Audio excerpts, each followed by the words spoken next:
coming through, knocking me out with those American thighs. Testing, 1, 2, 3, Patrick Skeen. Coming, Patrick Skeen. All good in the hood. Thank you very much.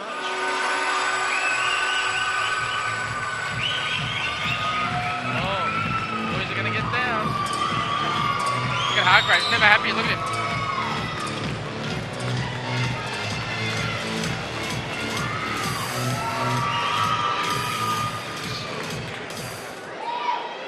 Productions. Well, ladies and gentlemen, Caminiti tonight's probably a lethal combination. Melbourne Stadium, Friday night, November 19, 2010. 7 big international fights. They're only down 4 by 2 minutes. Lightweight match fight. The referee charged the action for lightweight champion of Australia, Matthew Ellis. Ringside position, Dr. Peter Lewis. Members of Professional Boxing Combat Sports Board ringside, Dr. John Dowie, Scott Brower, Where's German Mount? I can't believe that. Here we go, timekeeper, Damien Memory.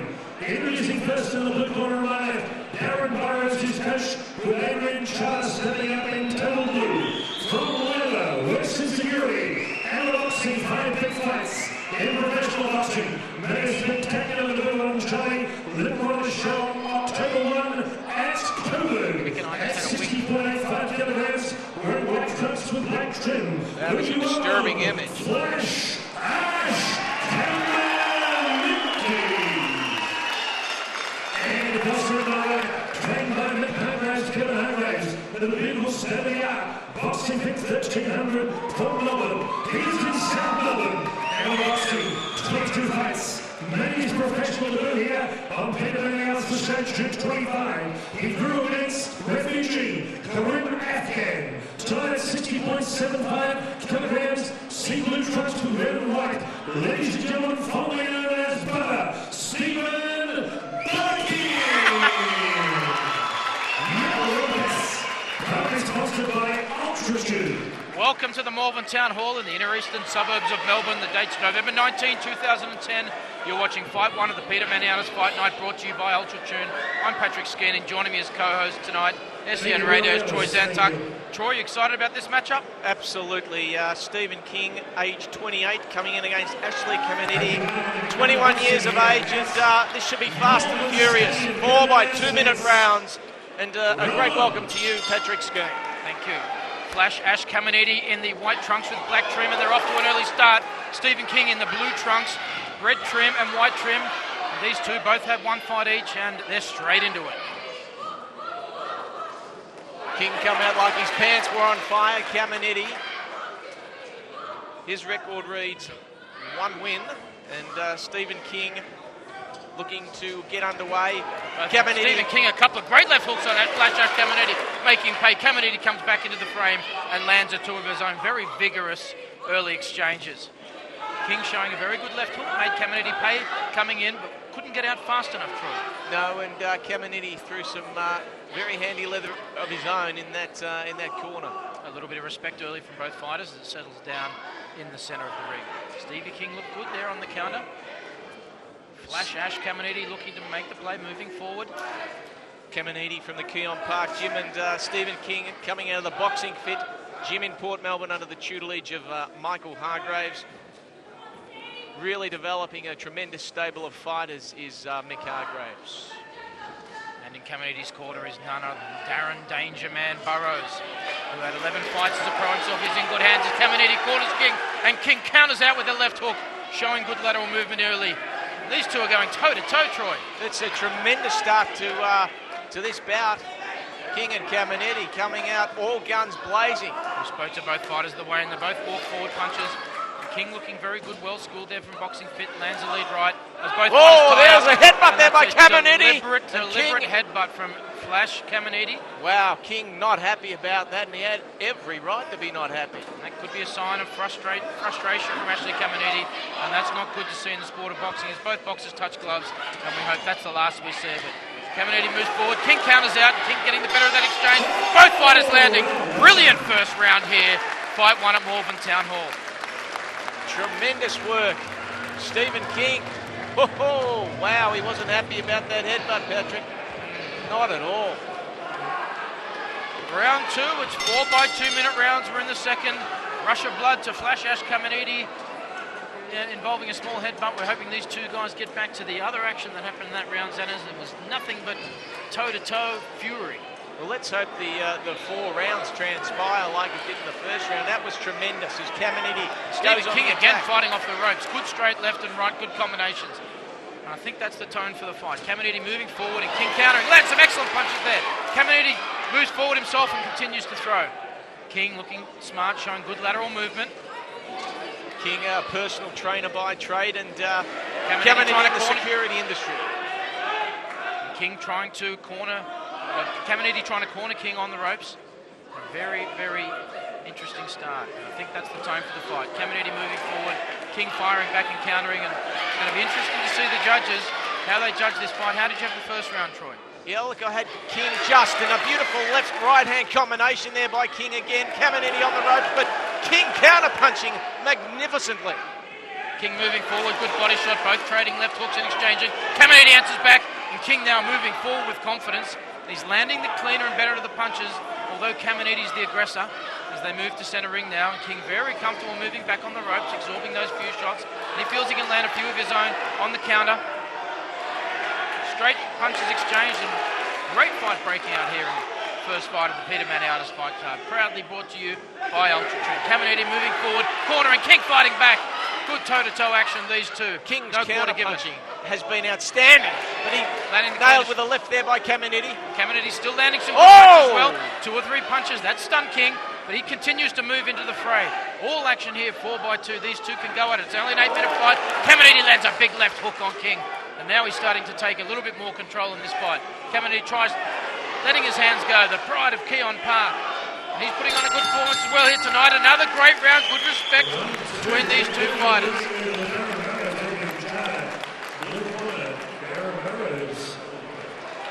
Round 3, Ashley Caminiti in the white trunks and black trim versus Stephen King in the light blue trunks, red and white trim, and it's been toe-to-toe action from these two. No quarter given. Caminiti, the betting favourite, $1.70, not far behind him, Stephen King.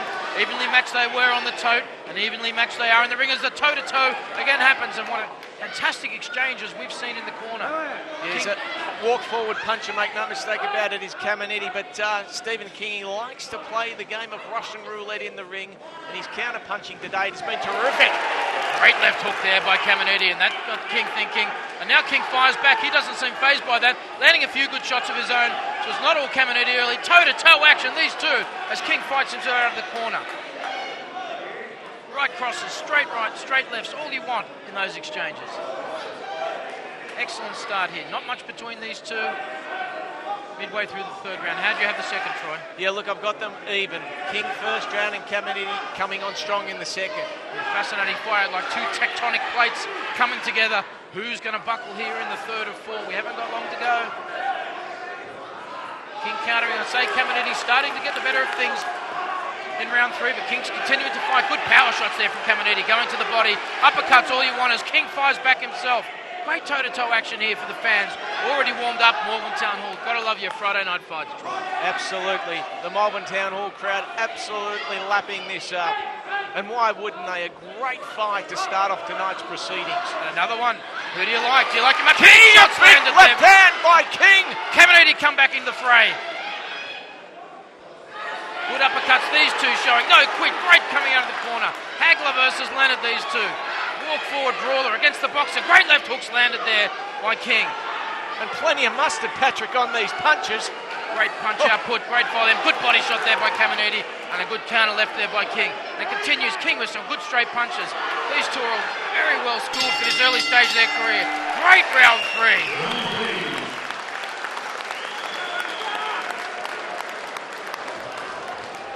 Round 4, and it's been a war. Malvern Town Hall. Stephen King versus Ash Caminiti. Ash Caminiti, shaved head in the white trunks. And these two have given it their all. What a great fight of spin, Troy. I gave Caminiti the last round. First two could have been Stephen King. It could have gone either way. It's a very tough one to judge. Depends which style you like. Caminiti resumes normal programming. King goes to the ropes, and it's broken out again, Troy. Oh, look, this has had it all. What a way to open tonight's proceedings, Patrick. As Caminiti goes on the attack, pushing King into the ropes. Not a very scientific Oh, one. a nice left hand there by King. That catches Caminiti. Both of them landing great punches and what great conditioning, fitness as King fights himself off the ropes. Now he's got Caminiti up against the ropes. That's the first time we've seen that in the fight. King growing in confidence here in the 4th round. Well, you feel this has to be Stephen King's round if he's to win this fight. Come home strong. Kudos for both guys. Both guys in great conditioning. As King moves forward, he's really warming to the task. Both fighters holding. I reckon there could be signs of fatigue because these have been 4 frenetic rounds of boxing. Neither guy relentless. Moving forward, great body shot there by King, and he's used that left hook to great. And a big.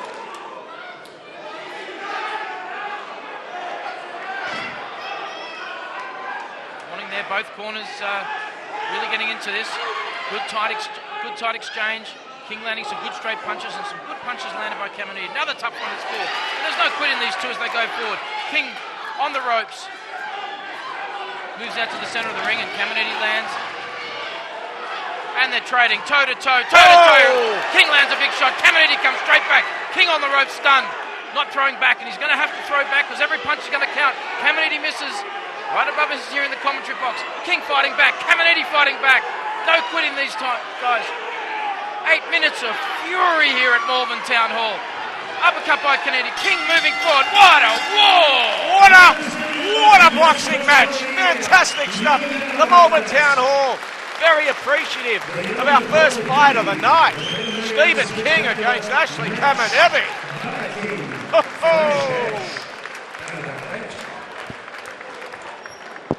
Ladies and gentlemen, we have a majority decision. It's a split decision. Judge Nico Williams gave it 39 blue, 37 red.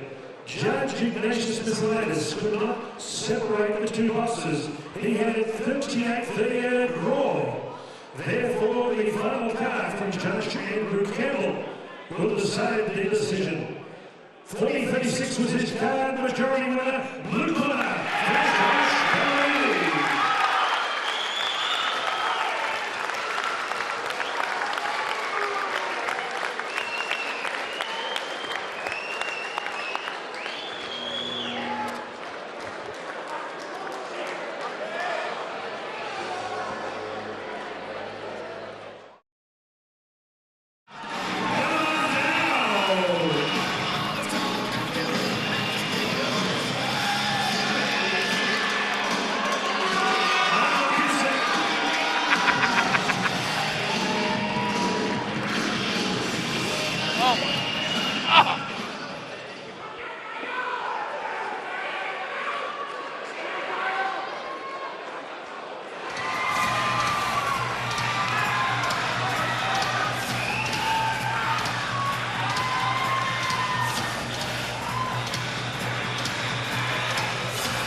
Stephen King, he could consider himself unlucky. But fought a great fight. Caminiti probably won the last 2. Yeah. Okay, ladies and gentlemen, here we go. 4 rounds of cruiserweight boxing. Both these young men have had 1 victory in cruiserweight, 4 threes. Everything first in the blue corner, wearing gold trunks with a we don't know how old Burton is. Sneaker and Secunda. Saints, 25 legend, Ken Whitman in the corner. From the Random Boxing Club. In amateur boxing, 16 fights, 12 wins. Made professional blues 2008. Returns to center ring at 83.35 kilograms. Ladies and gentlemen, we welcome. Look at Johnny Walker getting some stick cards. And the person of the Lions, John Tugas Horra, Andrew Willow, Dane Heavy, Team Destruction, Tally. This young man lives in Murray with great support from 3AW broadcasting legend Heath. Ladies and gentlemen, on his debut here, June 25, on a preliminary spectacular. Iced his opponent in 22 seconds. Today he scales 80.95 kilograms. Black trust Hollywood colours with white trim.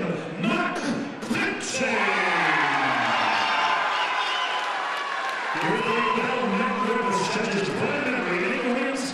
Welcome to the Malvern Town Hall. It's fight 2. It's November 19th. It's a Friday night fight.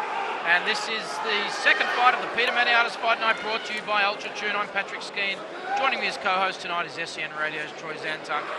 What a good fight we had in the first fight. I'm looking forward to this one. Marc Pante in the black trunks with the white trim versus Dale Burton in the yellow trunks and the blue trim. Both have opted for the chrome dome haircut, so that can't set them apart. And this is a cruiserweight 4x3 rounds. What are we looking forward to here, Troy? Well, we're looking forward to an absolute slobber knocker tonight.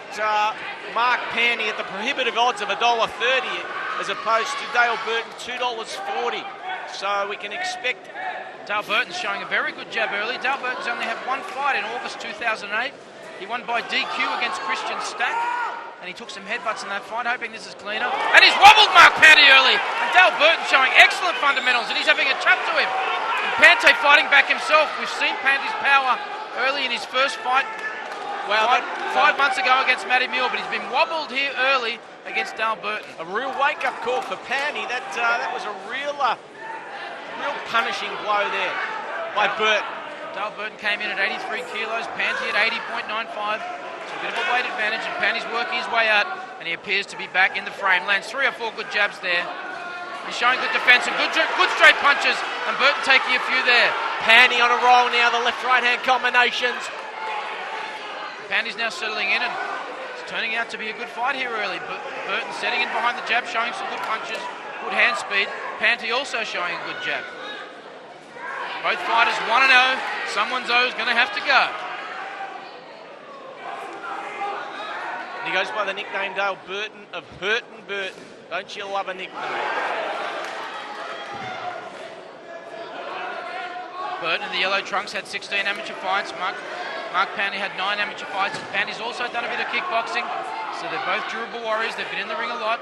And Marc Pante, Team Destruction Tarneet, he resides in Werribee, and he's under the tutelage of David Hegarty.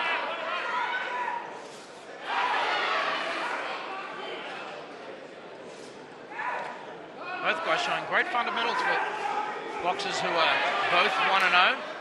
Both good jabs, good defense, and this is turning into be a great fight. Well matched. Absolutely. Burton paying $2.40 due to inactivity. A nice right hand there by Marc Pante. Found the chin of Dale Burton. Good straight right. Dale Burton's nose is showing worse for his getting red face. Good overhand right there by Pante, who really seems to have settled in after Burton pulled him early. This could be a battle of conditioning. Both guys only one fight in. It's 4 by 3 minute rounds. Neither of them has been the full 4-round distance. As Burton goes back to some fundamentals, setting up behind the jab. Wild left hook. Good straight punches there from Pante. Burton showing good defenses, but taking a few shots there. Still composed, showing some poise. Sticking the jab there, Marc Pante coming on strong in the final moments of round 1. Again, left and right hand combinations, going for the uppercut. Burton now bleeding from the nose, and Marc Pante getting the better of things as Burton comes back into the fray himself. Good jabs from both guys. Burton bleeding from the nose. It doesn't look too bad at this stage. Excellent first round from the big man. Now goes Crazy. Round 2, 4 by 3 minute rounds. Marc Pante and Dale Burton, and what an entertaining first round that was. Could be a battle of conditioning between these two big guys. Thought Burton had the ascendancy early on in that round 1, but gee, Marc Pante come on like a steam train. Tremendous jabbing and uppercuts. And I'd say Pante did enough for me to win that first round. We're not the judges, of course. Good tight combinations from both these guys. Burton going to the body like a seasoned pro. He's taken a few shots to the nose, and we're going to find a lot out about Dale Burton tonight. Pante moves forward in the attack. Carpe jugulum from Pante as Matty Ropus intervenes. Pante looking for the uppercut. You feel that's Pante's money punch. There's plenty of mustard behind those uppercuts. And Dale Burton's going to have to go back to what he was doing. Lots of lateral movement. Looks like Pante may have the edge in power, and that great jab is working through onto the face of Burton, but there's no quit in him, and he's got a good jab himself. It could be a battle of attrition between these two guys, with Pante moving forward. He's got the eye of the tiger and the great left jab to the body. Very well schooled for a fighter that's only had 9 amateur fights. Absolutely. And another right hand there. Wobbles Burton, and Pante goes on the attack as Burton moves in for the clinch, and he's starting to blow as Burton.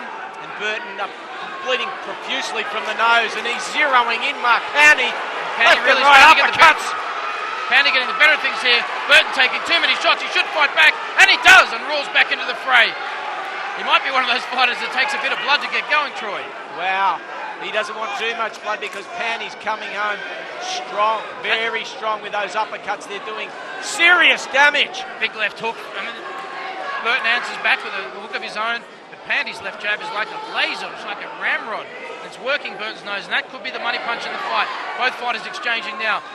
Burton moving forward with a couple of shots himself, but he's being made to pay by Pante as he gets on the inside. Pante's starting to get a second wind here. Getting up with his toes, and that's a brilliant straight right over the top. Tremendous intestinal fortitude on both fighters. Counts a big big right hand there by Pante. Big overhand right. The left eye of Burton starting to close up, and he's taking a lot of punishment. Referee Matt Roper's keeping an eye on things, but Burton keeps firing back. He's a warrior, and there's no quit in him as he works that left jab himself. Again, Pante makes Burton pay for coming on the inside. Pante looking seasoned now, and it could be a matter of time. As both fighters are separated by Matt Ropus. Wowee. Matt Pante coming home like Marc Pante, coming home like a steam train. Pante fighting a good fight and a smart fight. Burton lands a big right of his own. And Pante tasted Burton's power in the first round, but we haven't seen... That's big left hand! Pante looking to finish things now. It still keeps his defence up as Burton fires back. What a great fight between these two. Burton showing great heart, and he's thinking, I can stay in there. Round two, as these two warriors hug. What a fantastic fight. Oh, amazing scenes here at the Melbourne Town Hall, Patrick. It's fight number two. It's war number two. Marc Pante versus Dale Burton. Pante in the black trunks and white trim. Burton in the yellow trunks with blue trim. And Troy, you'd say Pante's definitely got the better of things in the first two rounds. Oh, absolutely, Patrick. And David Hegarty having words to Pante. You'd feel that he wants him to finish him off in this round. But Burton, boy, oh boy, showing great chin. I really like to look at Pante at this stage of his career. He's very well developed. He doesn't seem to be showing any conditioning issues. And Burton keeps moving forward, executing his game plan, sitting off the left jab, and he's waiting. Maybe Pante will run out of conditioning, we don't know. But it's been all Pante in these first two fights, but he hasn't had his own way. Yeah, Piston left jab, moving forward, well schooled. Scoring punches from Pante. And you've got to like Pante. He's not a one-dimensional boxer. He's showing all the skills here. Left hooks. He's got hooks. He's got good straight punch. He's got a good jab, a good uppercut, and a great defence. All the tools you need to move forward. The thing I like about Pante, Patrick, he always has his hands up. He doesn't lower the hands. Well, silly risks invoke the law of natural consequences, and he doesn't want to take them because he knows he's felt Dale Burton's power early. Now he's settled in and fighting a seasoned fight. You think he'd have 10 fights under his belt. The way slowly dismantling Dale Burton, but you can't stop Dale Burton. That left eye slowly drawing to a close, but he's moving forward. He's got his own game plan that he's executing. The urgings of Dale Burton's corner keep working, and he has Dale Burton. You can't question his intestinal fortitude, Burton. And a straight right from Pante opens up Dale Burton's nose again, but there's no quit in him as he moves forward. He's going to stick to his plan and fire out the jab. He's been going to the body as well. He hasn't fought since 2008. What a fantastic performance first up against a very hungry, very disciplined, and very well-schooled Marc Pante. And that 3 kilos in weight difference. As Burton roars back into it, and Pante makes him pay for coming on the inside with a straight right. He's got a target with that nose, and he's continuing to work it. The blood is flowing, and it is flowing like a waterfall. Pante goes to town. And Burton comes back in, but every time he's not getting his hands up, and Pante's making him pay every time to land 2 or 3 body shots. He's taking a big shot straight right there as Pante rolls back into it. Really, it's up down to Pante's condition on how he closes this fight. But gee, he continues to look good. His conditioning holds. He should do this comfortably. Just can't take anything away there from Dale Burton. He's moving forward. And over the left eye of Burton, it looks like it's open. He's still fighting a smart fight as he comes off the ropes, and both fighters go into a clinch. His face caked in blood, Burton, but boy, he fights on. Great body shots. He's like Arturo Gatti. He's going to dig to the body. He's going to keep going, execute his game plan, and who knows what can happen in this round and the next round. Big round 3 to Marc Pante. These fighters are 1-0 and very hungry, in good condition. preparation. Marc Pante, he's taking his role as a professional boxer very seriously here. Both fighters, great respect has been from the first bell. As Pante hits out a jab and Burton lands an overhand right. What's Dale Burton do differently here, Troy? You feel Burton needs, well, he needs a knockout, make no mistake about it. Pante has fought a superb fight. He's shown all the tools, the tradesman tools of a great boxer, and he throws a beautiful left-hand hook there that found the temple of Burton. I'm very impressed with Pante's lateral movement. There's always that doubt whether the losing fighter can land that one home run punch that changes everything. We saw Burton's power in round one, but we haven't seen it since. And by God, he's been brave as he moves forward again, and Pante sits off the jab like a seasoned pro. It's been the money punch tonight. It's set up everything he's done. Burton's eyes almost closed. He's still setting up. There's no quitting him. I think he wants to make that final bell, and you never know what can happen late. Still working to the body, and he knows if you work to the body enough, the head will fall. He might run out of time here, Dale Burton, but his strategy has been a good one, and he's been very brave. And I think also you've got to like also Marc Pante's patience tonight. He's fought a patient fight. Hasn't got too caught up. He hasn't taken any risks, and that's the key. He's sitting there and he's found a few weaknesses he can exploit here in Dale Burton. But he's played the percentages, Patrick, as Dale Burton comes in for great exchange between both fighters. Burton still with a high punch output, and he's the one moving forward. Pante, more of a matador in this round as he shows great defence, avoiding the punches there of Burton. Working the left jab to the body, and a hook.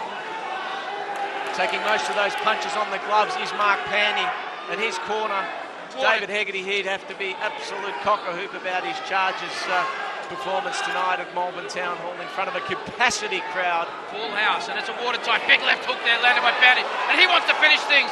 That puts Burton on the back foot, but Burton again moves forward with left jab by Pante. Burton's got a good left jab of his own, but he's been out-jabbed tonight, but he's got all the fundamentals. There's a lot to take out of this performance for Rob. Oh, beautiful left hand there, beautiful left hook there by Pante.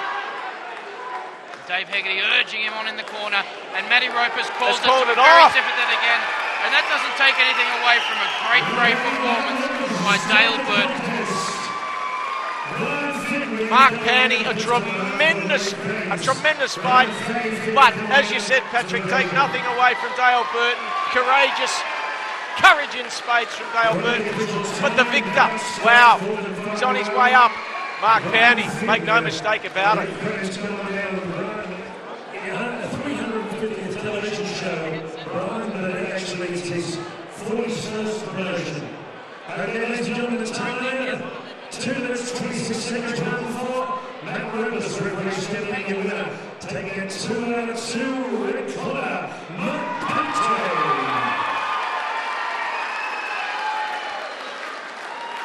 And the big round of applause for our courageous Burton.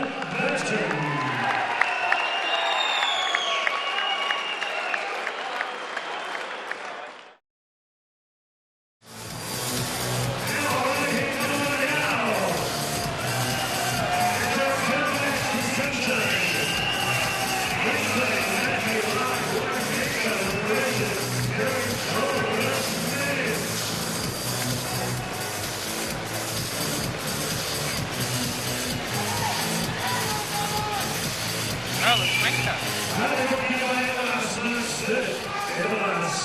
Got an orthodox shot. That's beautiful. You know what I said to him? Tzouramanis. I said, you orthodox? He said, religion or stand. That's what he said to me. That was his comeback.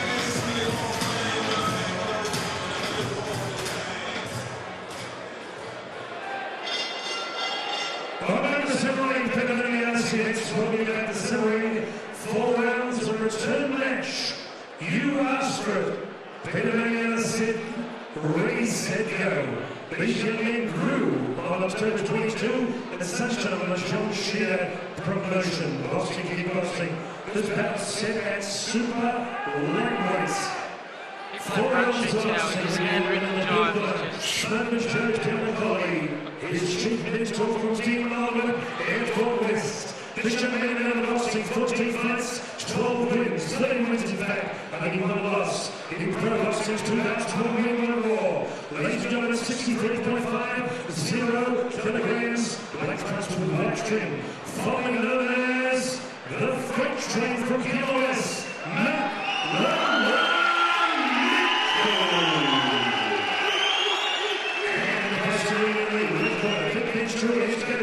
From Bentley Beast in our boxing, 13 fights, 9 wins, 4 boxing training out of the paddles. He's 25 years of age, the same age as his opponent. Head coach, Big Ben Sure from the Callan Academy. At 62.95 kilograms, 3 bats, 2 wins, 1 draw. Very similar to his opponent. Ladies and gentlemen, wearing silver dress with black and white, with his nickname Ferocious on the front when you want Terry Tzouramanis. Referee World Championship, third person, Ignatius Vasilis. Judges, Henry Campbell, Brian Memory, and Illegal Williams. Here we go, Ellis. Master proudly sponsoring bout 3. Welcome to the Melbourne Town Hall in the inner eastern suburbs of Melbourne. The date is Friday, November 19, 2010, and you're watching Fight 3, the Peter Maniatis Fight Night, brought to you by Ultratune and Everlast. I'm Patrick Skeen. Joining me as co-host tonight is SEN Radio's Troy Zantuck. A rematch, Troy, between these two fighters. The crowd are looking forward to this rematch. And what the rematch we're talking about is Ferocious Terry Tzouramanis in the black and grey trunks versus Matthew Lytwynenko, and he's in the black trunks with the gold trimming. And this is a rematch of their October 2010 fight, and they're doing it again. It was a draw, and the rematch is on. Tremendous work, Patrick, and there's a bit of spice in this fight. Tzouramanis and Lytwynenko, Terrible Terry, the nickname of Terry Tzouramanis, and the Freight Train, Matthew Lytwynenko. This is at junior welterweight, 63.5 kilos, and it's 4 by 3-minute rounds. And in the rematch, some thought Tzouramanis won it, some thought Lytwynenko won it. It's a battle of the European ancestries. Tzouramanis of Greek ancestry, Lytwynenko of East German, Ukrainian ancestry. It's a battle of the tradies, the bricklayer Terry Tzouramanis versus the plumber Matthew Lytwynenko, and it's a battle of the surnames for us tonight on the commentary, Troy. It's a battle of bricks and pipes, Tzouramanis and Lytwynenko. And these two have resumed normal programming. They're straight into it. And again, they've both got great fundamentals.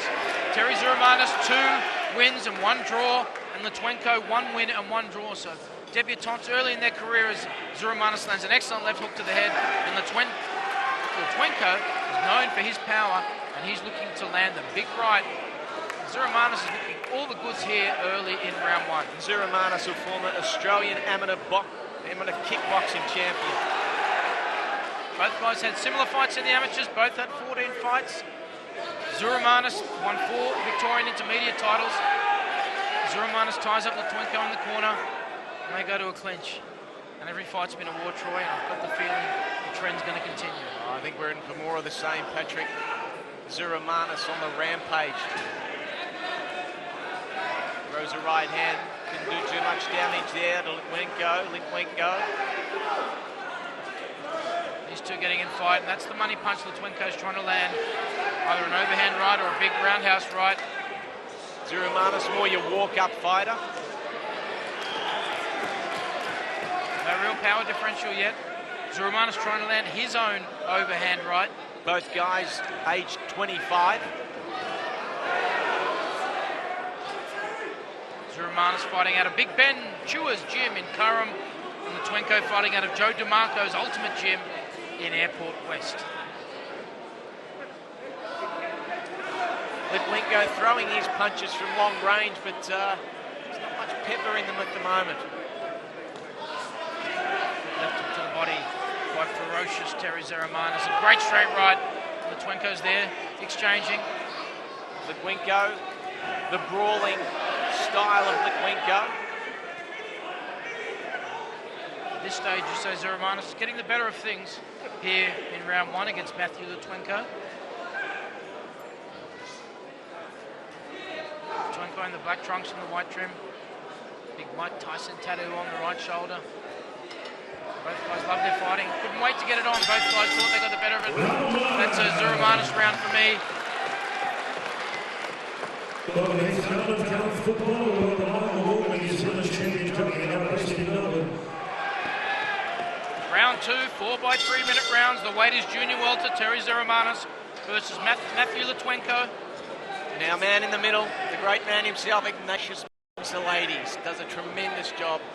Whether it be boxing, kickboxing, MMA, he is one of the best in the business. I hope the ring card girls flirting with him hasn't thrown him off his referee game. As Lytwynenko lands a left, both Tzouramanis and Lytwynenko back to where we started in the first round.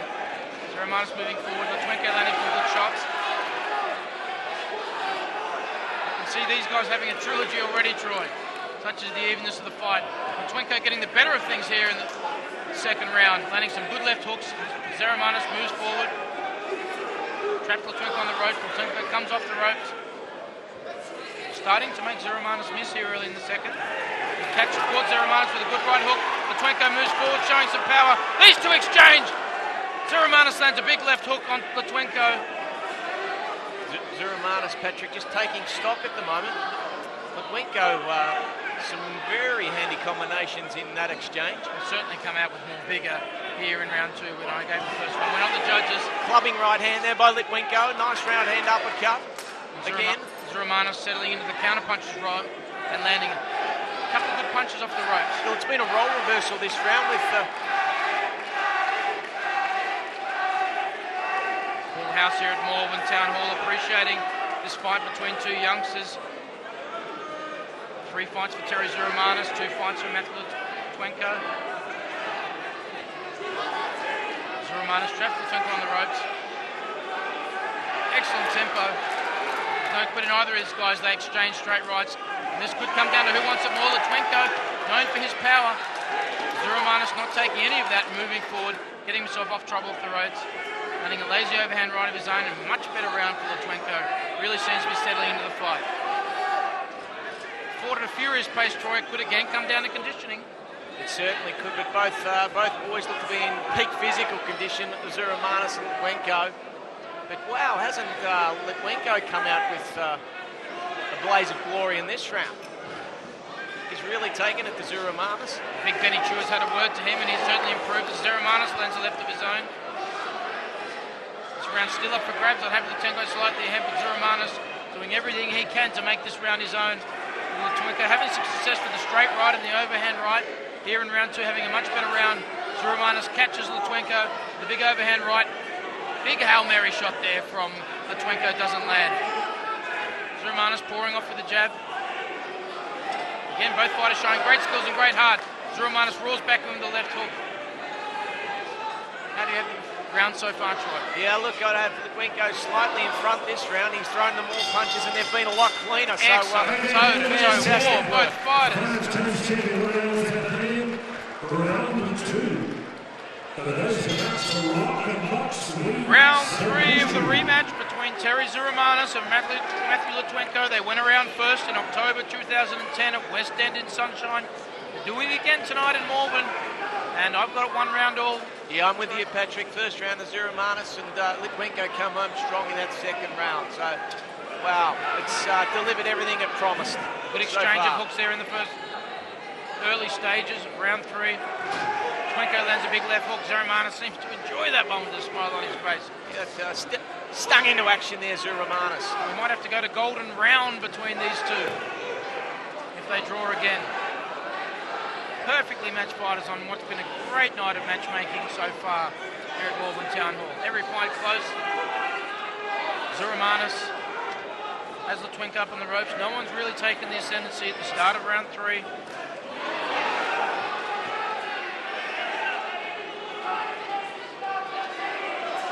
Crowd on hand supporting both of these guys. A full house at Melbourne Town Hall.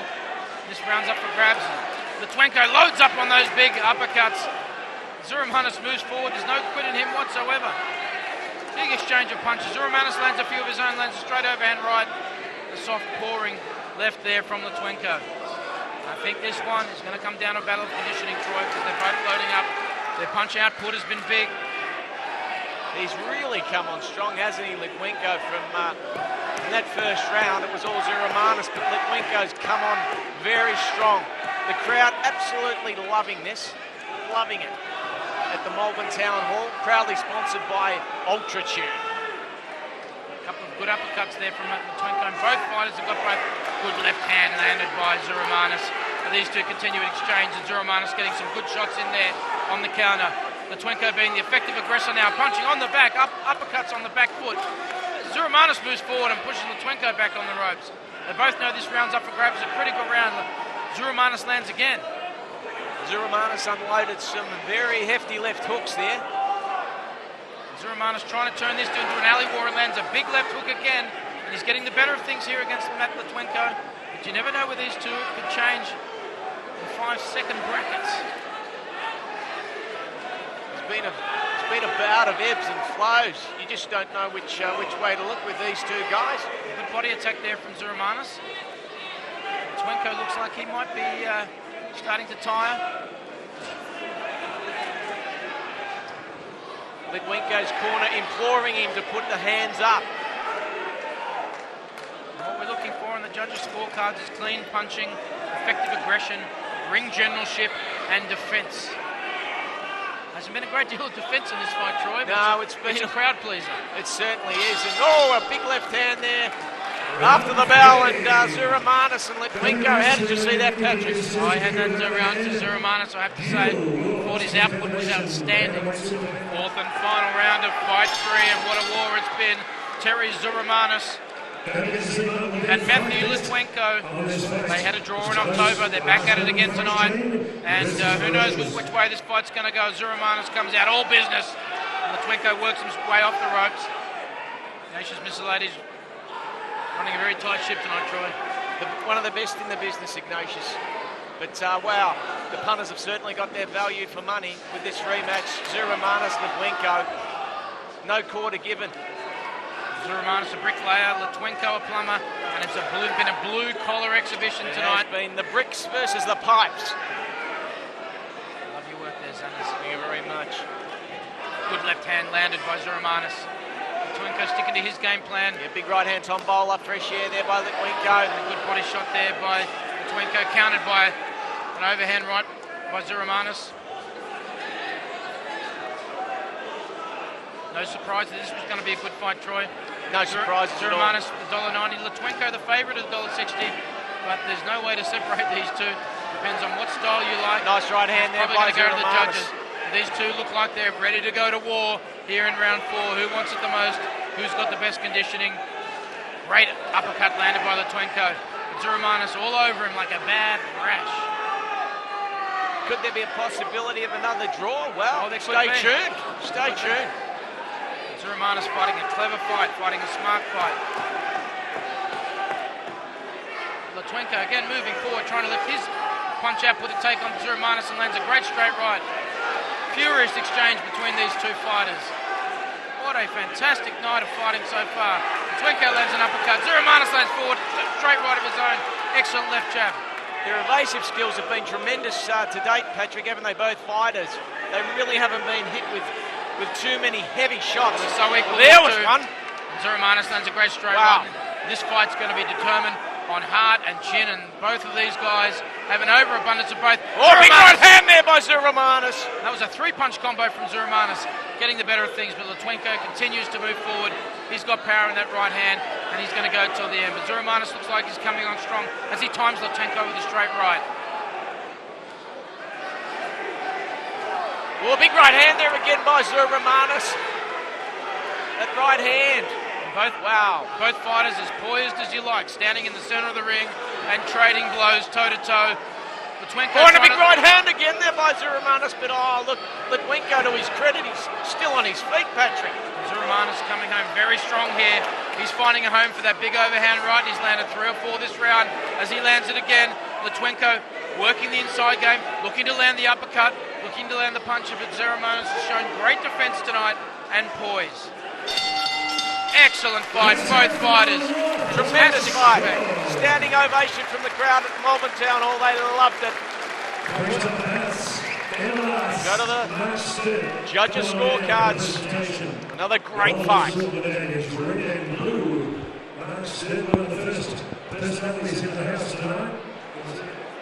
Okay, we get the score totals, ladies and gentlemen. We have a split decision.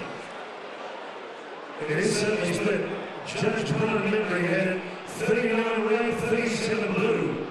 Judge Janine Williams had the other way. She had 39 blue, 37 red. Final card, Andrew Campbell. 38-38.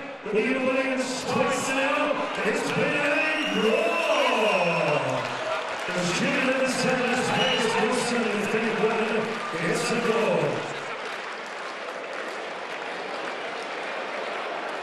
It's a split draw. Okay, Ignatius, our referee suggests one more round. And the board has to approve that.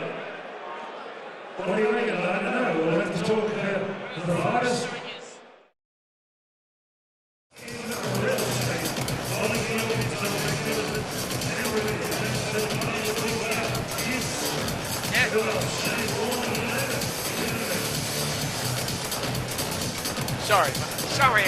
Sorry about that.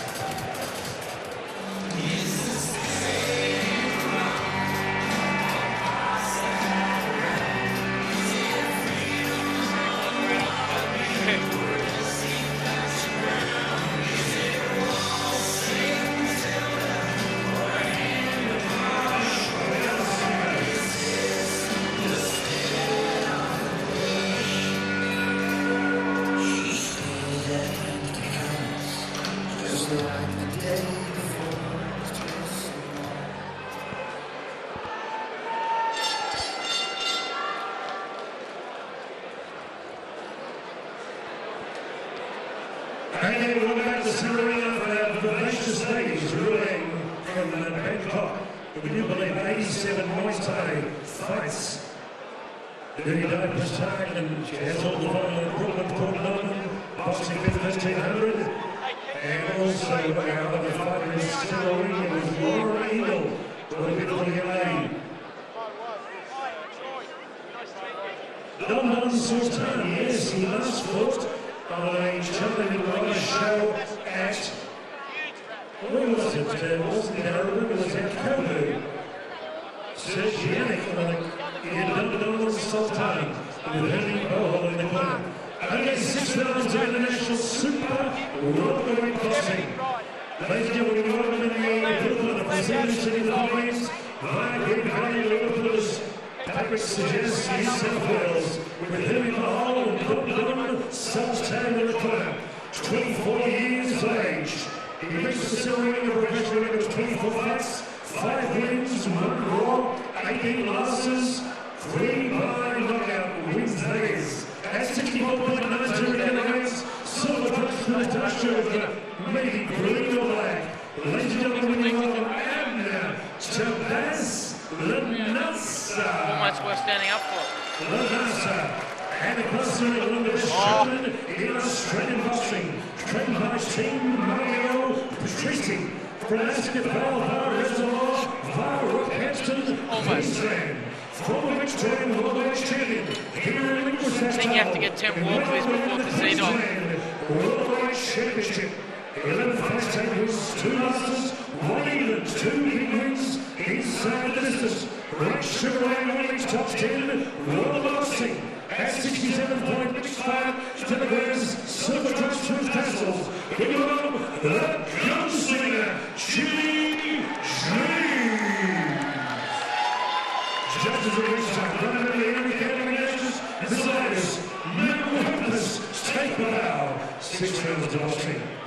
Welcome to the Malvern Town Hall in the inner eastern suburbs of Melbourne. The date's November 19, 2010, and you're watching Fight 4 of the Peter Maniatis Fight Night, brought to you by Ultra Tune. I'm Patrick Skeen, and joining me as co-host tonight is SCN Radio's Troy Zantuck. How are you doing, Xanas? Fantastic, Pat, and have we been treated to an absolute boxing extravaganza so far? Every fight a war, and this could continue the trend. Jimmy James in the all-white trunks, the gunslinger, versus Abner Llanasa in the white trunks with black trim from the Philippines. Tjabui via Green Valley in New South Wales, that's where he lives. The fight is at welterweight, 66.7 kilos, and it's 6 by 3 rounds. And Jimmy James is now the new Queensland welterweight championship. Jimmy James originally from Queensland, and he surrendered the Victorian welterweight championship to fight for the Queensland, and he's held both. And he's in against Abner Llanasa, and Llanasa has been in with the best in Australian boxing, Ahmed Elamar, current Australian welterweight champ Victor Chernu, current Australian junior welterweight champ Josh King, and he's been sparring with the amateurs at Costa Zoo's gym in Rockdale in Sydney, so he'll be sharp tonight. What do you think of this one, Troy? Oh, looking forward to this one. Jimmy James, 26 years of age, 9-2. He's boxed 53 rounds, goes under the nickname the Gunslinger, and he comes out of the Kensington gym, and they breed him tough out in Kensington, make no mistake about it. His trainer Mario Patrisi, and he fights southpaw, so always a difficult proposition, the southpaws. Abner Llanasa's favourite boxer is the Pac-Man Manny Pacquiao, and Abner also loves dancing, singing and basketball. Wow, and Jimmy James' favourite boxer? Marvellous Marvin Hagler.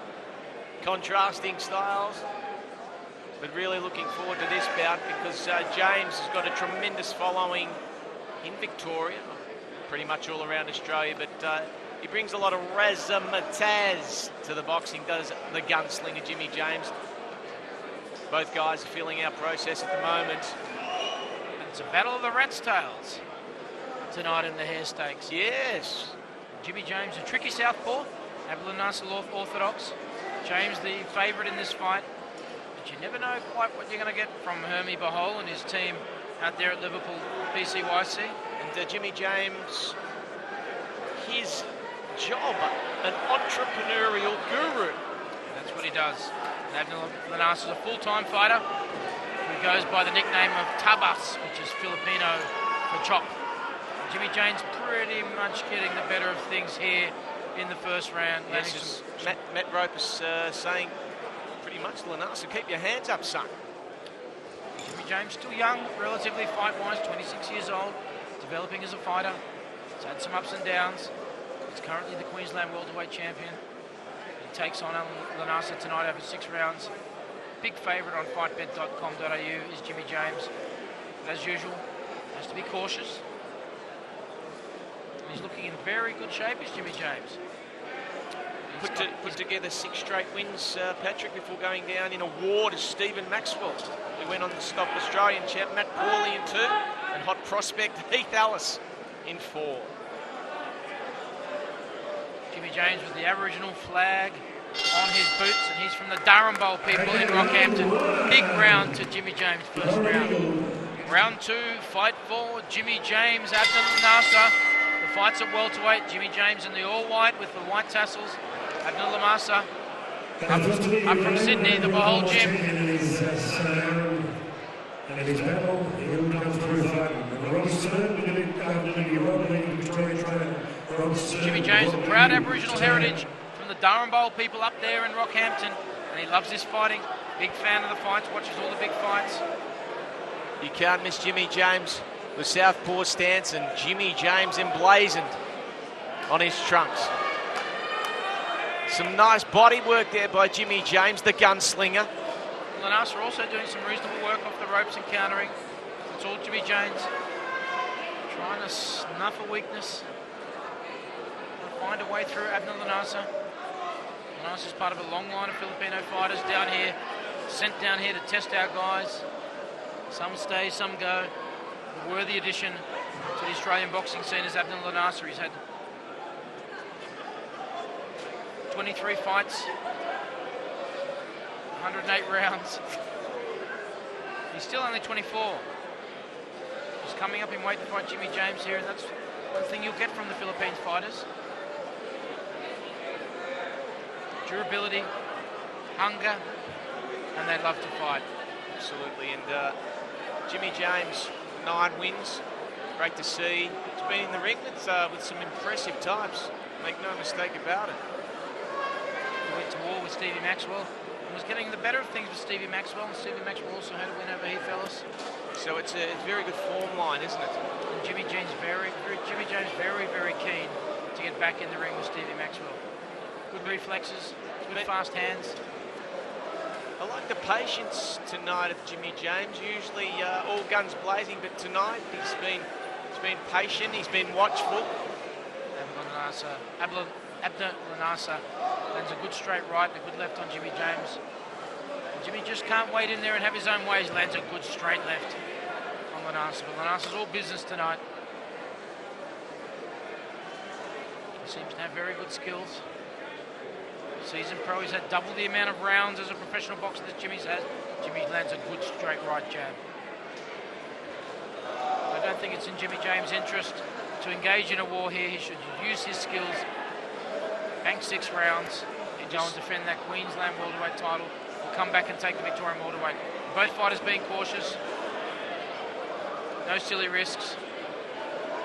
Jimmy wants to fight a smart fight, use his height and reach advantage, not get involved in too many exchanges that could give Llanasa the upper hand. You just feel that James is just sizing Llanasa up, and he's ready to cocking that left hand. Round 2. How did you see that round, Pat? I gave that to Jimmy James. He thought he landed the more significant punches. Round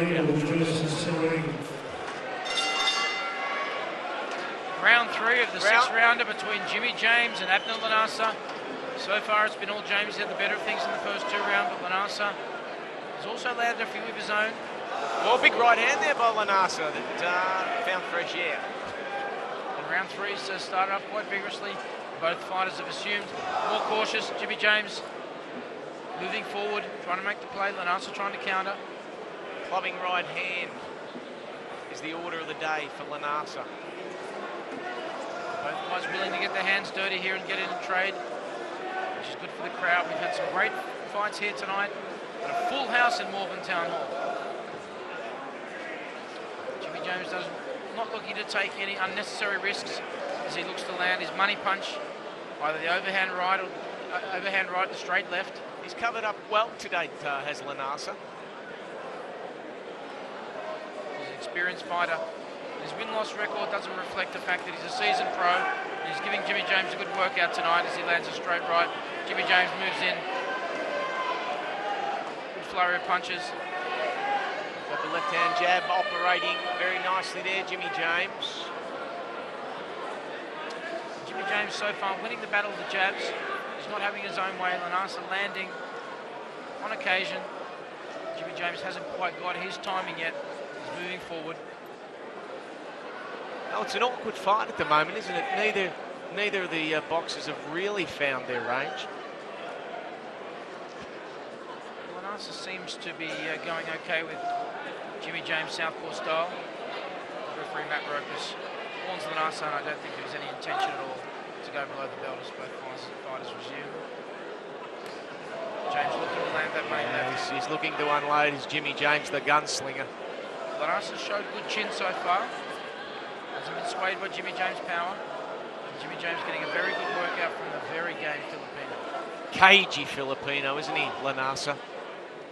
And as you said, his fight record does not indicate the quality of this boxer. And that straight right is getting through on Jimmy James, and that's Llanasa's money punch. You can get a bit more pepper on that. Could prove very interesting. Llanasa really getting the better of things here at the start of round 3. He's got good skills, he knows what he's doing. Great evasive skills, good lateral movement. He's trying to bring Jimmy James on. He's adopted the counter-punching role in this fight thus far. Surprisingly, he's not finding the awkwardness of fighting a southpaw, Llanasa. James is the consummate have gloves, will travel pro, lands an excellent right jab, and that's what he wants to do, go back to the fundamentals. He's well schooled by Mario Patrizzi. Lands some great punches to end the round. How'd you have that round, Troy? Yeah, I had James just in front, Pat. It's round 4, welterweight, Jimmy James in the all-white trunks, with Jimmy on his trunks, with the white tassels versus Abner Llanasa. Very tough, very game, very seasoned Filipino.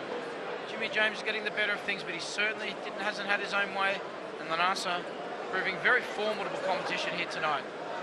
Troy, would you concur? Oh, absolutely, Patrick. There's no doubt about that. It's been a strategic fight.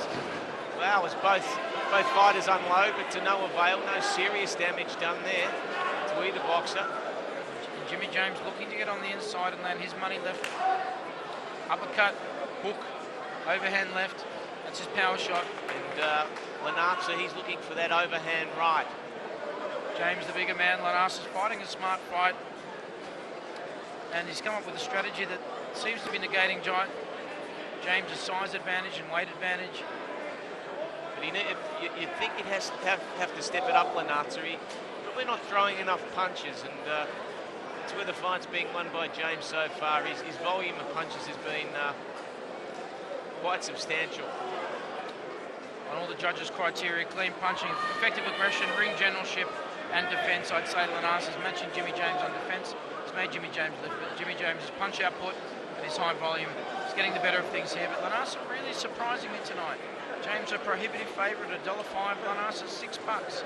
He's certainly giving the punters their money's worth here, and he's making it a very competitive fight. Those odds aren't reflective of the fight so far. James looking calm and measured. You've got to love the amount of ginger Llanasa showing, Troy. He just keeps moving forward, and there's no quit in any of the Filipino boys that come and train here under Hermie Bahol. Fantastic service they do for Australian boxing. The Llanasa corner, well, they'd have to be happy with the fight so far. Wild right hand there by Llanasa. Good work by Jimmy James, evading that punch. That could have been very interesting. And James is in a fight here, make no mistake about it. Throwing some good feints, trying to set some traps for Llanasa, trying to land that booming left hand. I think that left has got the respect of Llanasa now. And outside that major right hand over the top, Llanasa's trying to land. This is Jimmy James' fight. But getting a great workout, continuing his development as a professional fighter, Jimmy James. And these are the sort of fights he needs. Different styles. Llanasa relentless, moving forward, trying to land it. Good overhand left by Jimmy James. Another overhand left. Llanasa lands it right of his own. The crowd warming to Abner Llanasa here. They know they've got a competitor. He loves the contest and he's moving forward and he's making this fight. Jimmy James now countering now. Great right jab from Jimmy James to finish round 4. Steve Burton is assisting producing the team. Former kickboxing heavyweight champion. Round 5, Jimmy James, Abner Llanasa. James in the all-white trunks with the tassels, getting the better of things.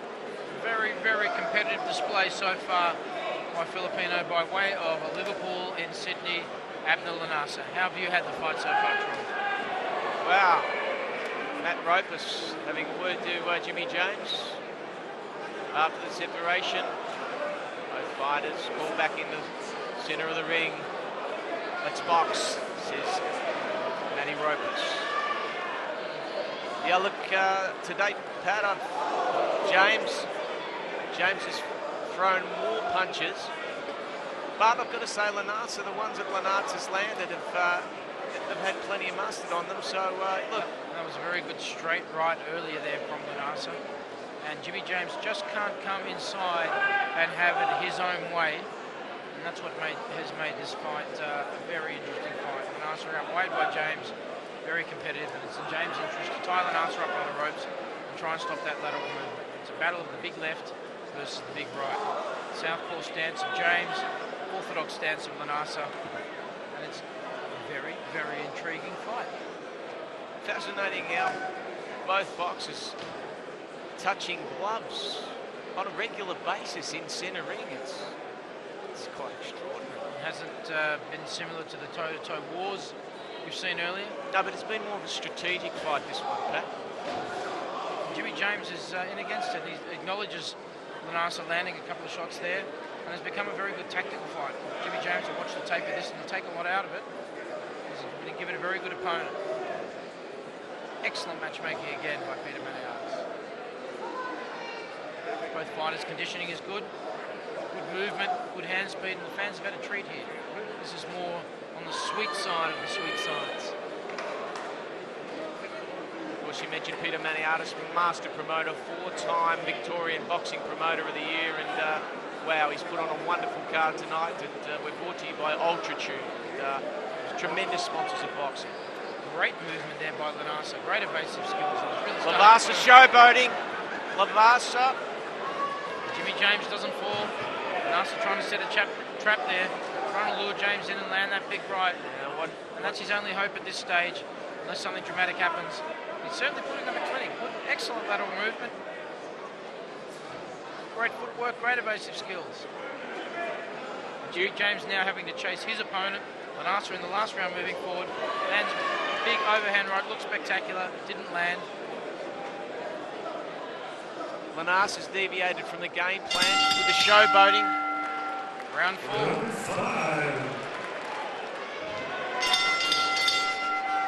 Sixth and final round of Jimmy James versus Abner Llanasa. It's been Jimmy James, but he certainly hasn't had all his own way. Llanasa showing some amazing skills in the last round. Evasive, moving around, bobbing and weaving. He was doing more bobbing. It was like one of those Halloween bobbing for apples contests in that round. Well, now he's up on his he's up on his heels now. Well, he's an entertainer. He's a singer. He's a dancer, and he's a basketballer. And he certainly can move. And he's shown it all tonight as he goes for the big Hail Mary overhand right to no avail.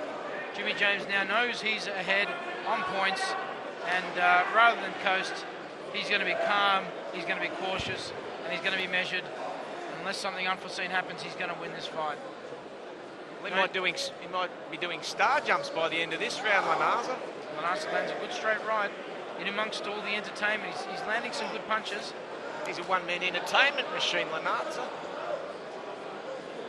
Great sportsmanship shown by the two boxers. The fight has been conducted in great spirit. Liverpool PCYC versus the Kensington Gym. Mario Patrese. Mario Patrese has again delivered Jimmy James in great shape for the fight tonight. It's a tough one against someone like Abner Llanasa. He is. He's a tough matchup. Very awkward fighter. If you were to lose to him, people would say, look at his record. And now he's running around and he's not much going on. He's turned his back with a pirouette maneuver, showing all of his dancing skills straight off the Tjabui dance floor. Wow. Matt Ropus didn't know what was going on there. There were shades of Michael Jackson with the moonwalk there, but Matt Ropus having a wry smile, but no, it's no laughing matter. You can't turn your back when you're in the squared circle, Patrick. Jimmy James taking every opportunity that came his way. And there's a big left hand there landed by the gunslinger, Jimmy James. Jimmy James sensing an opportunity to land some points there. The judges would have been very happy with that exchange. Llanasa's evasive skills of Jimmy James hasn't landed that money punch, that big straight left on too many occasions tonight. He's had to rely on other parts of his game, and this will be a great workout for him.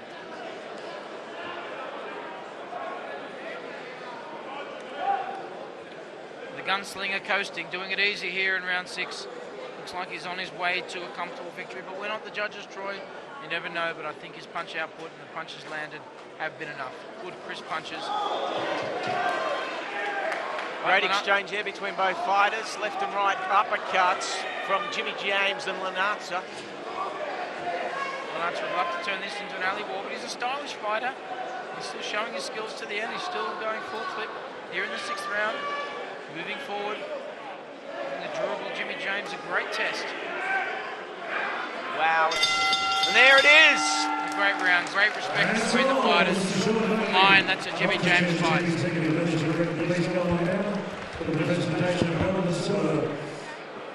have a unanimous decision, ladies and gentlemen. After 6 rounds of boxing, put your hands together for Jimmy and Abner. Judges and coaches decided Henry Campbell both have the same score totals, 59-55. Final count preliminary 60-56 your winner. In unanimous points for red corner, the gunslinger, Jimmy James.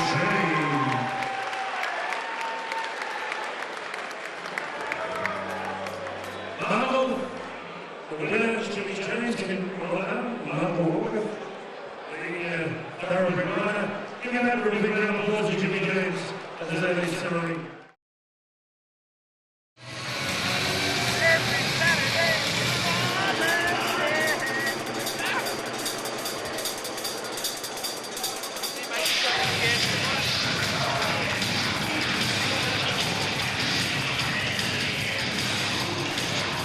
What's this?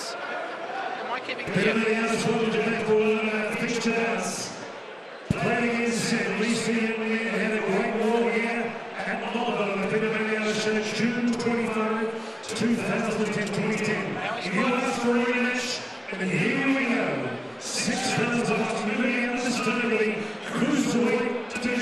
Somehow I got a draw. Michael Dane gave me my 50 back plus another 50. Some sort of splitsy thing. I thought it was gone. I thought that's where they made their cash. You're a very special person, Patrick. You don't ever forget it. You just are. You're unique. So I look at Andrew's unit as well. That's a different time. Different time. How would you define that unique? That's spelled with a K. Unique.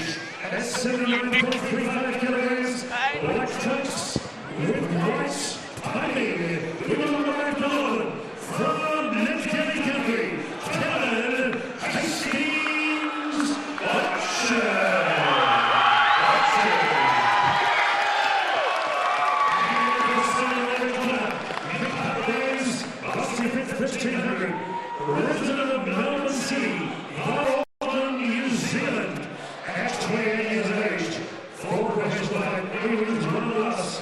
He won the Victoria Heavyweight Championship at Boston, stopping Nicholas Turris here tonight. That was July 16. 78.35 kilograms his weight, wearing royal blue trunks, anxious for revenge. When you are the Hurricane, Dane.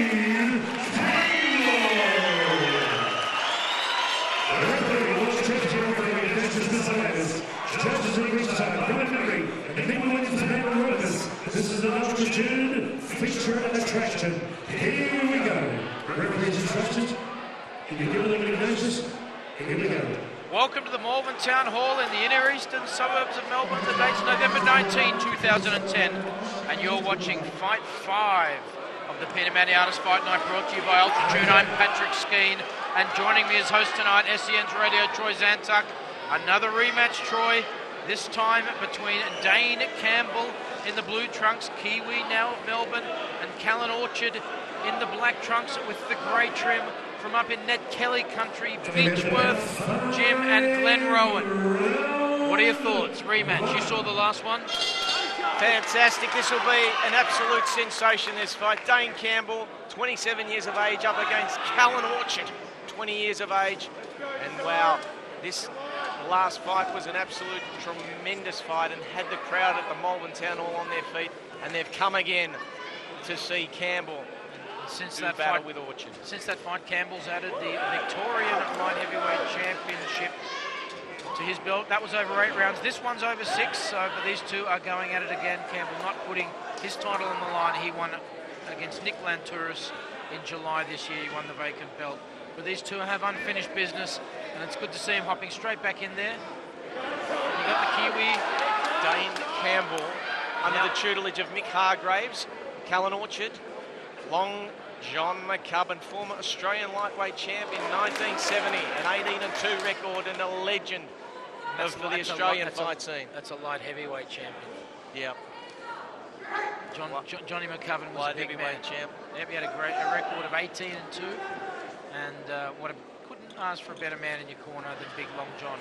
They made the trip down from Glen Rowan, stayed in a hotel last night. We saw them at Laughball Ketters. Yes, we did, yeah. Pounding down some pizza last night, the Orchard camp of him and Big John. And these two are getting on again. And no one really has the ascendancy here in round 1. Orchard's money punch, the right hand. Last time out, it was Campbell moving forward. He's got a tradesman-like approach, just goes forward and throws punches. Great sportsmanship, great guys. Campbell hits Orchard with a massive shot. Referee Ignatius warns Orchard, and on the ground, he's administering a standing out count to Orchard, who stands in the middle of the ring ready to go. Dane Campbell has shown some awesome power there in dropping Callan Orchard. What about that, Troy? That was an absolute Tabasco-laden punch. Oh, and they both went for it, but Campbell seems to be showing some experience, but Orchard back on his feet. And he may have his legs again, you don't know. That was a massive shot, and Orchard's shown great chin getting up, and he's back to the fundamentals. And the boxing fit gym were on their feet. Mick Hargraves liking what he saw with that massive punch from Dane Campbell, but now he has to capitalise on it.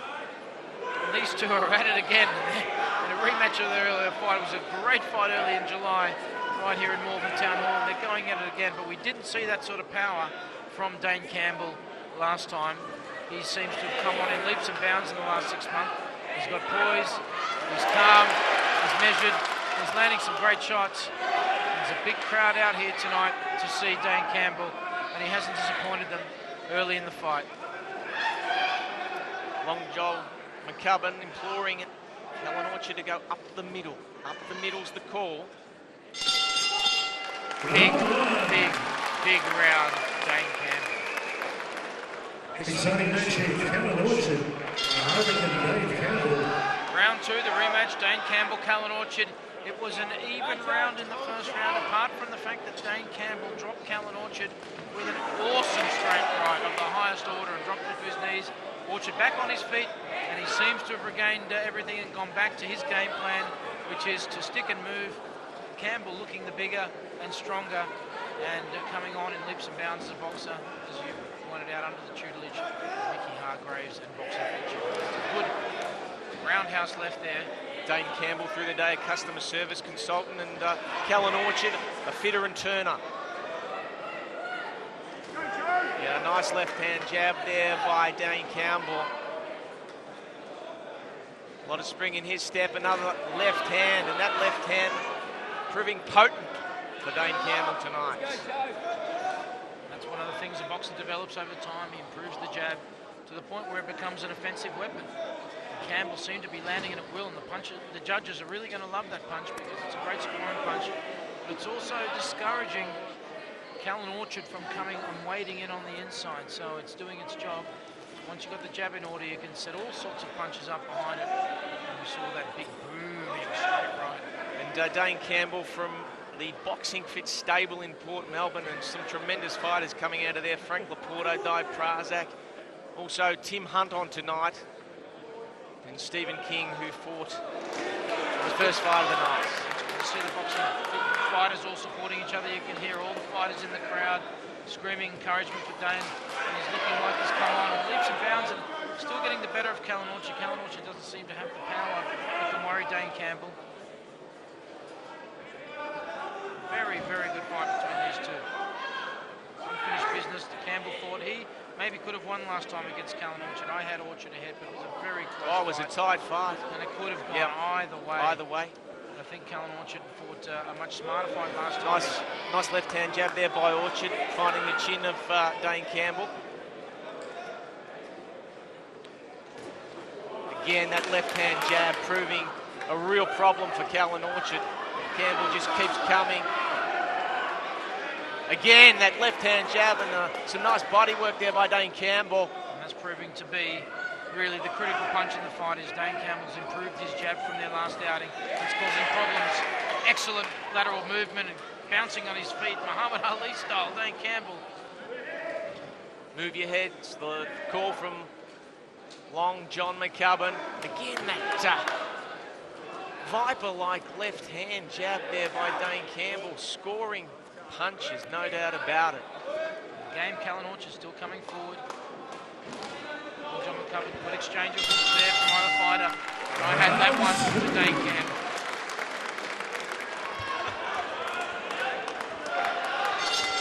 Round 3 of the rematch between Dane Campbell and Callan Orchard. Orchard from Ned Kelly country in the black and silver trunks.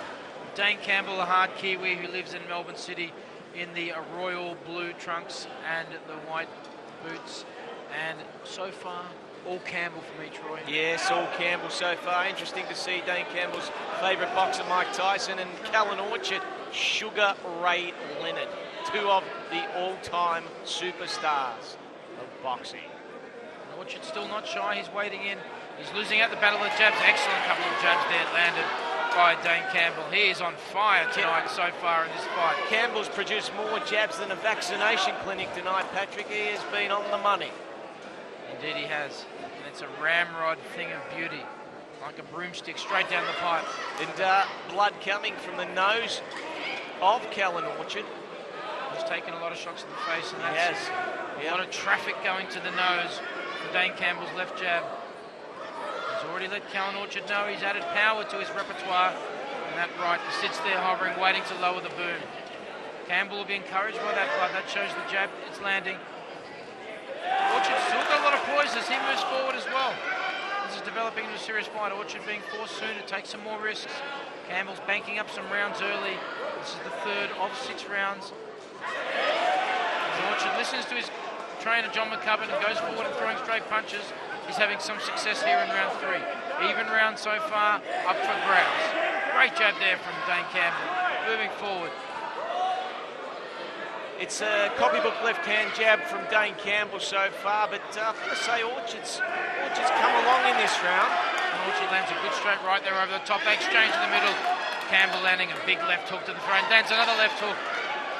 Moving forward, giving everything he's got, loading up, and loads it up again. Campbell getting really interesting in the centre of the ring. Campbell moving forward. Orchard landing some good shots himself. Really got a fight broken out now here, Troy. Orchard's footwork. Nice left-right-hand combination there by Callan Orchard. Callan Orchard working his way back in the fight with some jab on his own. Dane Campbell moves forward. Callan Orchard lands a left hook. Still confident Orchard moving forward. Seems to have gained a second win. Dane Campbell needs to keep up his punch output. Callan Orchard, wow, he's really come on in this round. Rejuvenated. He's been more attacking, and I think he's starting to find his range instead of fighting Campbell's fight. Callan Orchard listening in there to train John beautiful McCubbin. left hand again there by throwing the Dane hooks. Campbell. Orchard comes in with an uppercut of his own. There's certainly no shortage of all the punches you can see in the boxing textbook being thrown here. Uppercuts, jabs, left hooks. Great round. Excellent round of boxing. Callan Orchard winked at his corner. How would you have that round? Round 4 of the Dane Campbell Callan Orchard rematch, Troy, and I hope these guys go at it a lot because it's an intriguing fight. First 2 rounds I had with Campbell, which included a knockdown in round 1. I had that last round, round 3, to Callan Orchard, Troy. Yeah, absolutely, Patrick. Orchard come on strong in that round, and wow, this rematch had promised quite a bit, and it is delivering in spades. And there was a big wink from Callan Orchard to his trainer, Johnny McCubbin, at the end of that round, which said to me, I followed the game plan and I found the goods in that round. Yeah. Big right hand there by Orchard. Orchard really coming on strong now. He's showing a lot of hunger. It's interesting. It could again be a battle of condition. Orchard's keeping up a torrid pace here and getting the better of things at the start of round 4, landing some shots at will. Dane Campbell on the inside needs to get back and stay on the outside and try and get that left jab going that got him so much success in rounds 1 and 2. He's like a new fighter, isn't he, Callan Orchard? He's come out all guns blazing. Well, he's made the best use of that 1 minute between rounds, and he's got his own jab going now, and he's still moving forward. Campbell really should watch himself here. Orchard could work his way back into the fight as Orchard's trying to land straight punches and go straight down the pipe, and Dane Campbell wants to test his chin as well as the blood again opens up on Callan Orchard after a great left jab from Dane Campbell. Great overhand right landed by Orchard. Both fighters moving forward, no quarter given, no flinching. This is a serious fight. Orchard there tries to load up, tries to land his weight on his left foot and land a big one. Lands a big uppercut right, good punch. Campbell in exchange lands a left of his own. Great, these two standing in the middle. Orchard getting the better of that exchange. Campbell looks like he's a little bit tired, hands are down. Orchard starting to land, having his best round. Big right hand uppercut. And Campbell's in trouble. Oh, he's reeling. Campbell's in trouble, he's reeling. Looking to hold on for dear life as Orchard moves in for the close. Big left and right, the cumulative out of the punches. And Campbell's doing it on memory now. Orchard moves in for the close. Campbell needs to clinch or he's in trouble. Referee Mr. Lady's looking very closely at this. All hard, all chin from Campbell. And he's going to go down very soon. And it's over. Huge win to Callan Orchard.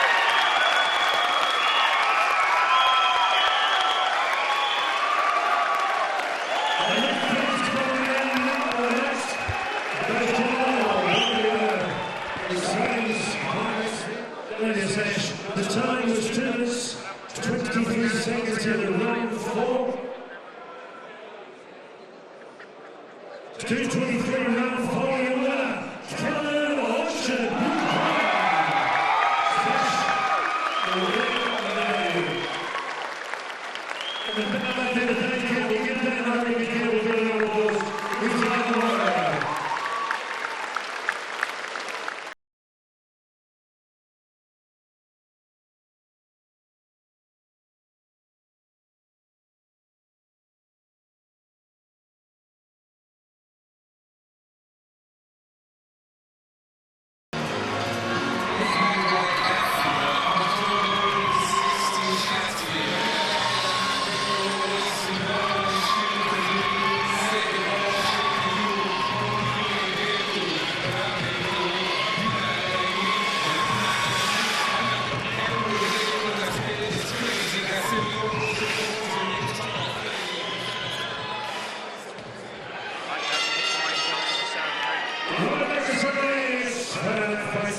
the Llanasa events semi-main event of the evening. 8 rounds of boxing for the vacant Victorian Lightweight Championship. We've got Ellis joining Team Mahal from Indonesia via Patio Province via Green Valley, New South Wales. He's 36 years young. He brings us over a record of 30 bouts, 11 wins, 80 losses, 1 and 4 inside distance. Don't be fooled, he's met the cream of the crop in Australasia. Heath, Ellis, Ben Costello, Deadly Medley, and Samuel Callan. At 66.3, 0 kilograms, black trunks with white trim. We welcome back to Melbourne, ladies and gentlemen, Indonesia's Aswin Tjabui. And the boxing of the red corner, Team Hargraves, from the flyweights between Nick Hargraves, Kevin Hargraves, from Fitzroy, 23 years young. We're going to 10th place, 7 wins, 2 losses, 1 even, 3 by knockout. Boxing for the 1300 corner. Still in the lead.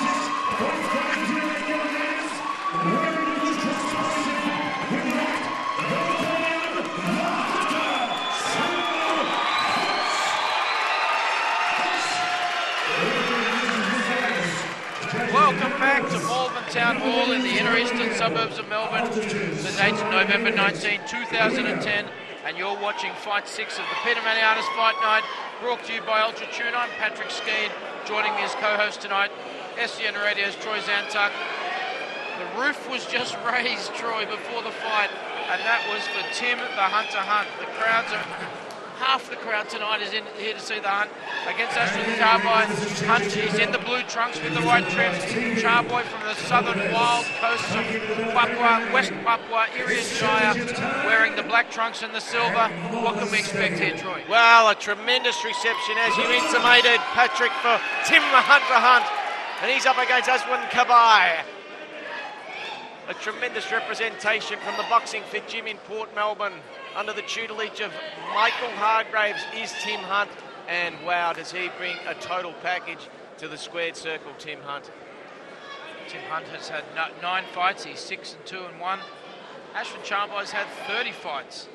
A huge experience differential. Aswin Tjabui's had 194 rounds as a professional versus Tim Hunt's 46. But Tim Hunt's shown so much in his career so far that he's the prohibitive favourite at $1.05 to Tjabui's $6. Wow, extraordinary odds. And Tim Hunt, 23 years of age, and Tjabui, 36, so a 13-year age differential. The youngster up against the wily veteran. Tjabui is a very important gatekeeper in Australian boxing. He provides a lot of guys with a stiff test, and he's fought the best. Wiley Omatoso, Deadly Rob Medley, Sam Columban, Ryan Waters, King Davidson, Heath, Ellis, Tui Lavini, a lot of Australian champions. He's also got a win over Sammy Columban in Jakarta in 2008 over 12 rounds. And his favourite boxer, Sugar Shane Mosley. Well, they always say about Aswin Tjabui, which Aswin Tjabui is going to turn up, because he can fight, and if he's motivated, he's lost a lot of weight, he hasn't fought it. Great body punch there by Tim Hunt to the solar plexus. Good straight right from Tim Hunt, and he's looking slick, and he's looking like he's developing as a boxer as well. Yeah. Fitness instructor at the Boxing Fit Gym is his profession, Tim Hunt, and interesting to see Tjabui's job as a full-time boxer. Timmy Hunt, Fitzroy North, via way of England. Tjabui from the south coast of Papua. Oh, tremendous body shot there by Tim Hunt, the hunter. Oh, he's hunting the rib cage of Tjabui. Tjabui usually a tricky southpaw, but Tim Hunt is getting the better of things here in round 1. Both fighters in tremendous physical condition. The skin folds a bit low on the two combatants in the squared circle. Tim Hunt. And Tim Hunt's on a 5-fight winning streak. Hasn't lost since 08, 09 and 10. And he last was out in August 2010. And he outpointed the durable Filipino Junmar Dulog over 8 rounds. Lands a good left hook to the head of Tjabui. Oh, nice right hand there by the hunter. Oh, Tim Hunt. He's unloading some left and rights there. Tjabui doesn't seem to have the power at the moment to keep Tim Hunt off. Trying to land that big straight left. Oh, some great body punching there by Tim the Hunter Hunt. That left throwing with enough bad intentions to get Tim Hunt thinking he can't just wait in there. But this is all Tim Hunt's round here early.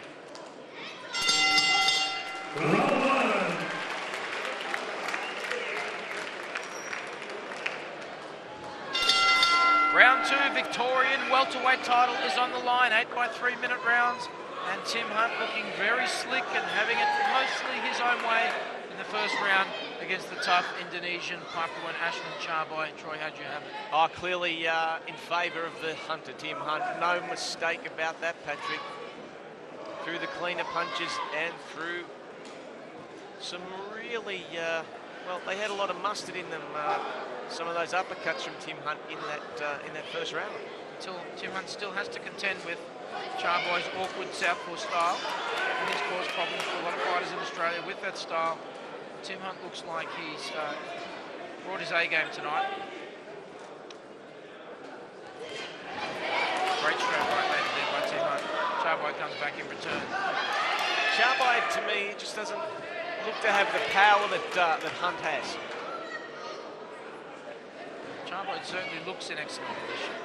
He's come fit. He hasn't been at welterweight for 3 years. He's come down to this fight. Yep. He did make the weight. Sometimes some guys come down. They keep their power and they have increased speed.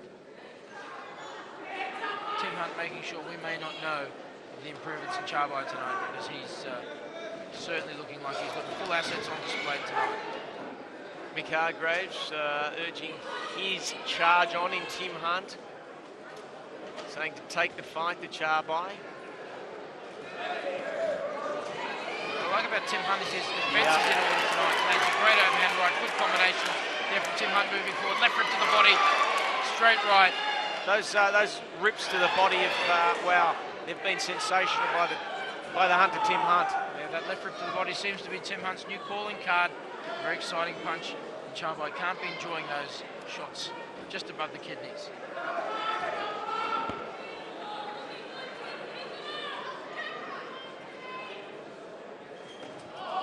Clubbing left hand there from Tjabui. This slap from Tim Hunt straight back to his body work. He's working the left side of Tjabui. Tjabui showing good defence. Tim Hunt not landing all his punches, but his punch output is outstanding. And he's really committing to his punches once he throws them with bad intentions. Tjabui still willing him on. The power hasn't been sufficient to deter Tjabui moving forward. Certainly Tim Hunt's round so far. Those left and right rips have been sensational. They've been the money punch for the hunter Tim Hunt in the fight today. Straight rights and lefts to the midsection as well. Yeah. Really good body attack on them rips. Tjabui moves in for the clinch. Yeah, seasoned boxer in Tjabui going for the clinch. Tim Hunt's got a murderous straight hand right at the moment. Ducks under, big round for Tim Hunt.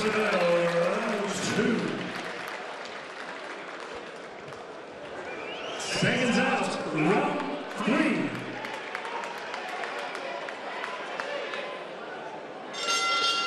Round 3, the Victorian welterweight title is on the line, and Tim Hunt has the ascendancy in the first 2 rounds and comes out explosively in the 3rd round against Aswin Tjabui. And all our fights tonight, Patrick, brought to you by UltraTune, and the great man Sean Buckley in attendance tonight, and he'll be lapping it up, as will the UltraTune boys, loving every minute of it. And don't they pour some money into this. They got a great love of boxing, and Peter Maniatis, master promoter, looking on, and boy, he must be absolutely tickled pink with the level of fights, and well, the punters have been treated to an absolute boxing smorgasbord tonight. As we're looking at Tiger, the hunter, Tim Hunt, up against Aswin Tjabui, whose nickname is Shrin's Tiger, which in Papuan means hard man. Big left rip there from Tim Hunt. Tjabui comes in with some left rips of his own. And Tim Hunt's not going to have it his own way against the tough, durable, and wily Papuan. That's that left hand overhand right. Tjabui's trying to land. Tim Hunt comes in, lands some shots of his own, getting the better of the exchanges. Well, he's got the eye of the tiger, Tim Hunt, tonight. Tjabui still keen to initiate the exchanges. Can't muck around with Tim Hunt when he's in the frame of mind he's in tonight. Shots to the head, shots to the body, upstairs, downstairs. He's got it all. As Ignatius Missilades gives Tim Hunt a warning about the use of his shoulder. Tim Hunt showing good poise. Aswin Tjabui still moving forward. It's proving a solid test for Hunt tonight. I'm impressed with Hunt's lateral movement. It's been fantastic tonight. He's in absolute peak condition. 23 years of age and a big future ahead for the Hunter. Still trying to land his big overhand left. Tjabui doing some body work with his own, but the Hunt then landing 2 or 3 big shots. Tjabui still has the sense of mind at the moment to avoid those shots. Yeah, nice right hand there by Hunt. Oh. That's a temple tickler there from the Hunter. Tjabui moving forward, landing a few lefts of his own. A reasonable right jab. Can't keep Hunt off. Setting as a rangefinder for that left, and that left still not landing on Hunt yet in any significant fashion. Hunt hands up, showing good skills tonight, great hand speed. He's Tjabui at the stage of the fight. He's taken more body shots than an Elle Macpherson swimsuit calendar. He's really zeroed in on the solar plexus of Tjabui. Has the Hunter Tim Hunt. Good long-range combination punching from Tim Hunt. Another round in the bag for Hunter.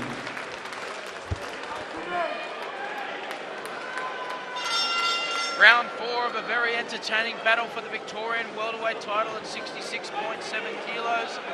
And it's the durable, tough, never say die Aswin Tjabui from Papua in against the slick and silky skills of Tim the Hunter Hunt in the blue trunks. And I've got it 3-0 for the Hunter. Have you have it, Troy? Absolutely, Patrick. Verbatim, 3-0. Hunt's thrown more punches. They've been more effective. Punch volume from Hunt has been tremendous, and as I said, his body punching has been exemplary. I'm enjoying the effort here from Aswin Tjabui. He struggled to make the weight first time he's been done at welterweight. He's hungry to get an Australian state title. That's what he told me yesterday at the weigh-in. He'd love to win a belt. He wants to stay in Australia. Winning one of these local belts will help. He's been in with the best. He's still here trying, providing fantastic fights for our youngsters coming through like Tim Hunt, our emerging talents. He's had 30 fights, he's a gatekeeper, 194 rounds he's boxed, and here he is, in the fight of his life here against Tim Hunt. Aswin Tjabui, he's had a win over Sam Collivan, so he's got form right here at welterweight. And he held Sam off over 12 rounds up in Jakarta in 2008.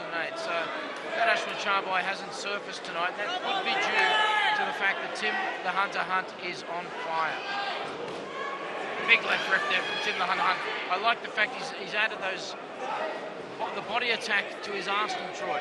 Yeah, he's been tremendous. He's, as I said, I just can't get over the volume of body punching from the Hunter Tim Hunt. It's been sensational. And a nice left-hand jab there that found the chinny chin of Tjabui.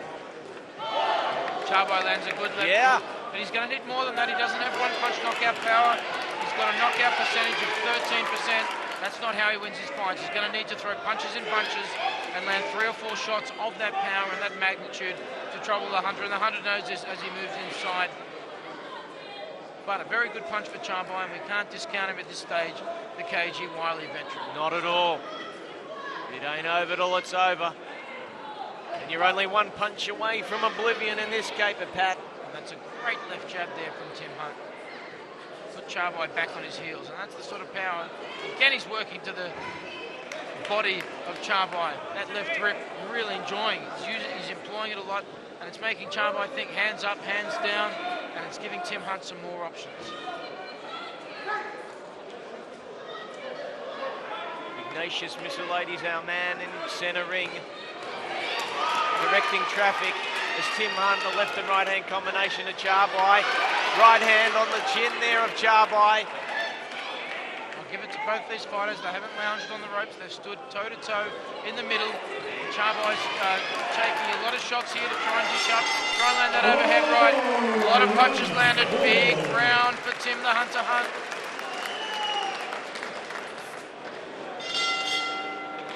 5 of a very entertaining joust for the Victorian welterweight title. Tim the Hunter Hunt, so far I've got it 4-0. There's been no knockdowns, Troy. I've got Tim Hunt ahead on it in every round, but he certainly hasn't had his own way. And Aswin Tjabui is making him earn his keep tonight. Yeah, absolutely. Couldn't agree with you more, Patrick. But as I intimated in the earlier rounds, the punch volume of Tim Hunt has been tremendous. Tjabui resilient, but you just feel that the combinations that Hunt's landed, well, they've been scoring punches, and obviously the judges' scorecards, well, there's no doubt about it. We've got Tim Hunt in front, clearly. Well, there were people out there that thought Tjabui may have too much experience with that win over Sam Callan, and the fact he's been in with the best. He's been boxing for a long time. He's got 30 fights under his belt. But Tim Hunt is looking like a seasoned pro. This is his 10th fight. There's just a lot to like about Tim Hunt's performance tonight. Good lateral movement, not taking risk, and showing the patience required of a boxer who wants to win the Victorian welterweight title, which is up for grabs here. Fight 6, semi-main event, Melbourne Town Hall. Full crowd tonight, big crowd, Melbourne Town Hall. Aswin Tjabui, he's playing his role. He's keeping Tim Hunt honest. Tim Hunt getting the better of things. You get the feeling at some stage he's going to break through. Aswin Tjabui going on the ground, trying to land the money punch, and here he goes. But Hunt's evasive skills there were tremendous. And he's taking that Victorian title where he is, and that's what you've got to overcome on the way to the top. Yep. There'll be guys that come at you, and they come at you hard, and they give it everything. And let's see if Tim Hunt can turn this to his advantage. He's looking for that right-hand uppercut, and that's got plenty of Tabasco in that when Tim Hunt lands it. He just needs to find the range. The Tjabui chin.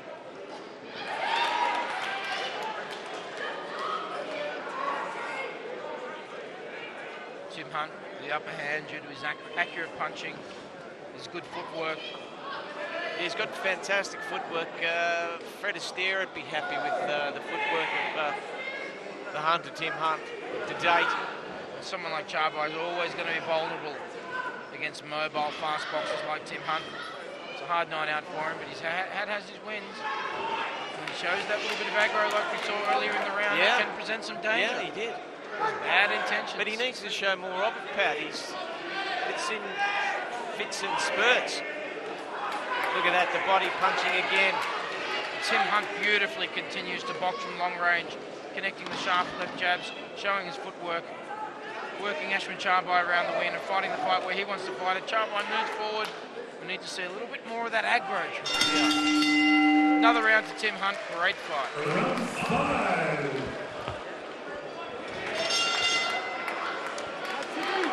Round 6. The trinket up for grabs. The Victorian welterweight title. Aswin Tjabui showing bursts of activity in the last round that he wants it. But Tim Hunt getting the better of things. How do you have the scoring so far? Yeah, 5, Troy. I've got a shutout at the moment, Patrick. Tim Hunt clearly, in my books, won every round. So Tjabui being very competitive, and he's landing that occasional. He might holding out for lighting a candle for the possibility he can land a big left hook and just staying in the fight. It's Tim Hunt now, showing off his full array of skills and showing he's in great conditioning. Huge left rip to the body there from Tim Hunt. Well schooled by Mick Hargraves. Beautiful textbook punches. They'd be loved by boxing fans all over the world as he wobbles Tjabui with a succession of punches. The game Tjabui, tough Papuan from the town of Merowaki. Loves living in Australia, loves being a professional boxer, loves giving our youngsters, our up-and-coming youngsters, a workout, loves being the gatekeeper.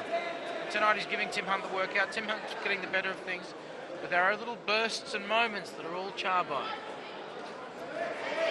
Technically, Tim Hunt's fought a superb fight. His left hand jab and those right and left hand rips to the body. Well, they must be taking their toll on the rib cage of Tjabui. But he's lean and he's mean, Tjabui, and he's got a great six-pack. He's certainly looks like he's conditioned there to take some shots, and taking some shots he is. Tim Hunt lands a left hook to the midsection. Got Tjabui on the ropes, and Tjabui hasn't been on the ropes too often this fight, and that's a dangerous place for him to be a stationary target there for Tim Hunt. Tjabui does his best work in the centre of the ring, and Tim Hunt's landing a few shots now as Tjabui jinks and drives. Boxing Fit crew, they're sensing it. They're sensing the hunter coming home with a withering burst. And he's put on a tremendous exhibition for the punters here at the Malvern Town Hall tonight. Proudly sponsored by Ultratune. Sean Buckley, the main man at Ultratune, he'd be absolutely lapping this up. Well, this is another well-matched fight. Tim Hunt at this stage of his career, he's assembled that 5-fight streak. He's looking to go on to great things, but you do that by accumulating state titles, and state titles are the titles they'll remember in 100 years. They're the ones your grandkids will look up and say, Timmy Hunt won the Victorian title. And Aswin is the same. He wants that belt. He spoke to me at the weigh-in and lands a good straight left there on Tim Hunt. And again, he doesn't have that... Wow, there's a right hand from Hunt that rocked Tjabui. He's holding on for dear life as Hunt goes to the body. Now the head. Oh, Ignatius Miscellades. Not happy there with the Hunter. Looked to be a shoulder there, Patrick. Big round for Timmy Hunt.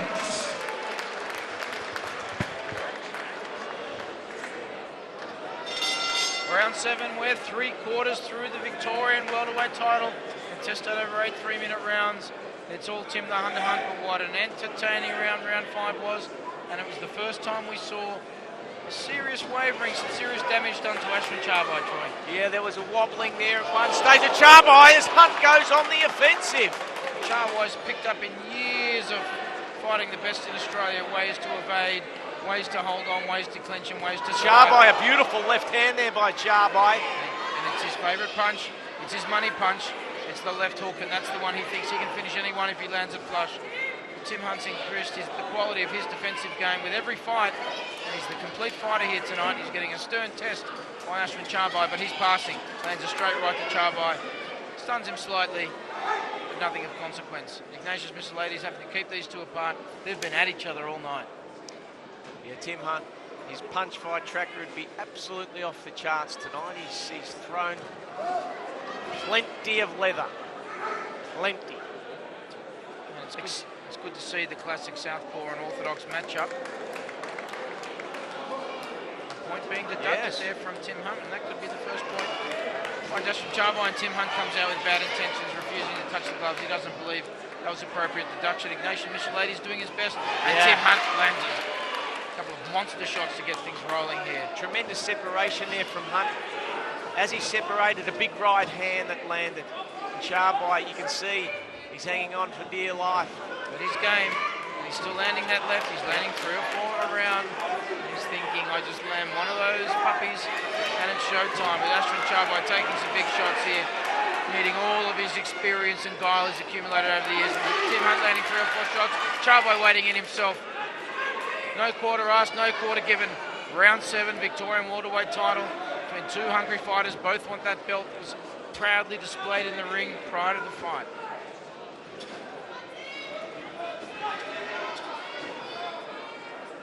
Tjabui's already got a signature win over a name opponent, Sam Callan in Jakarta, in his homeland, but he's down here in Australia. He wants to become an Aussie.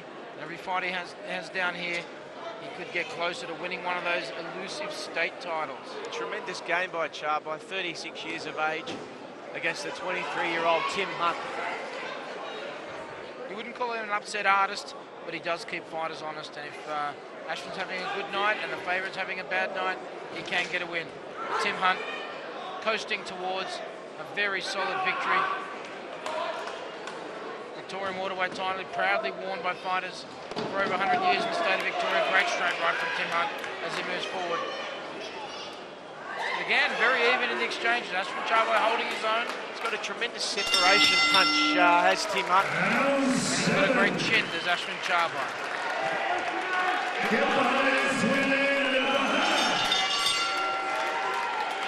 8th round, final round of the Victorian welterweight fight between Aswin Tjabui and Timmy Hunt. It's been all Timmy Hunt. Timmy Hunt did have a point deducted in the last round, but he's certainly well on points. And Tjabui, you'd have to agree, Troy needs a knockout. Oh, absolutely needs a knockout. And he's throwing them like he knows it. He certainly does. He knows he needs a knockout, Tjabui. As you said, he's been game, he's been feisty, but he's been no match for Hunt to this stage. He's a boxing nomad, have gloves, will travel, is the tough pump one, and he's given Tim Hunt all he can handle here. Tim Hunt's getting the better of every round, but Aswin Tjabui is still moving forward and still fancying chances, pulling off something special, really launching in there with a left rip to the body. Hunt has to be vigilant in this last round. He must be vigilant because Tjabui, well, he's got nothing to lose. He needs the knockout. Tim Hunt, comfortably on points today. He's fought a tremendous fight, technically sensational. Oh, and a big right hand there by the Hunter! Wow, that rocked Tjabui. Rocked the Caspar. Wow, that rocked the Tjabui then from the Hunter. Wild left hand there by Tjabui, and he's just regaining his composure after that. Wow. Wowee. There's a lot to admire about Tjabui's performance tonight. He's shown game, he's shown pluck, and he keeps going forward. He's given Timmy Hunt 8 great rounds here, and it's a fight worthy of a Victoria State title fight. Slick combinations from Timmy Hunt all night. Purposeful footwork, great lateral movement, the full kit bag of punches. Great to see Timmy Hunt continue to step up, and they'll be gunning for him soon. If he wins this Victorian title, he'll have the belt the other guys want. Yeah, absolutely. Tim Hunt building an impressive record. Needs to stay on his feet for these last 30 seconds, and I think it's all over Red Rover. And Tjabui has tested Tim Hunt's chin a few times, and Tim Hunt's passed the flying colours. You've really got to love everything about Tjabui. Even when he's taking big shots, he's moving forward. He still fancies himself and tries to land a big Hail Mary left to no avail. Tim Hunt ducks under. And Tim Hunt looking to finish off with a flurry to leave this round, and like he has all the rounds, with little doubt in the judges' minds.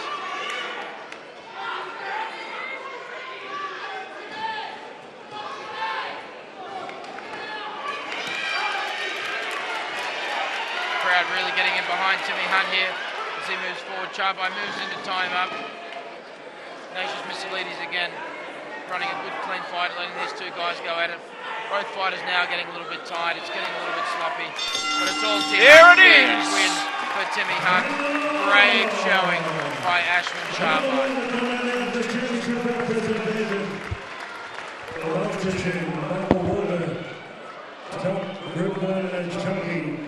Make the presentation. Ladies and gentlemen, we have a unanimous points decision.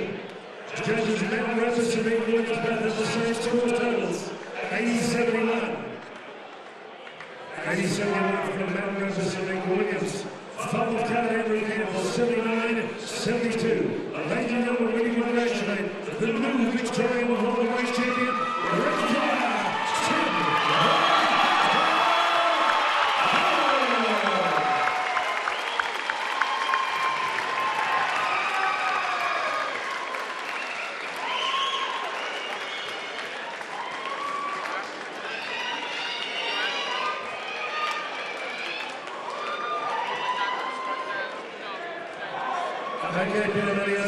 the championship belt.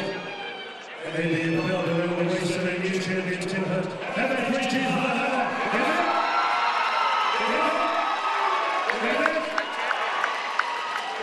Thank you, Evan. Keep punching. Thank you.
Okay, he comes to the left of the Pedamanias.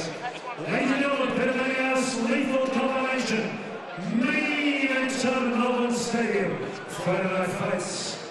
For those about to rock, we salute you. For those about to box, we salute you. Main event. Scheiße, now, Howie.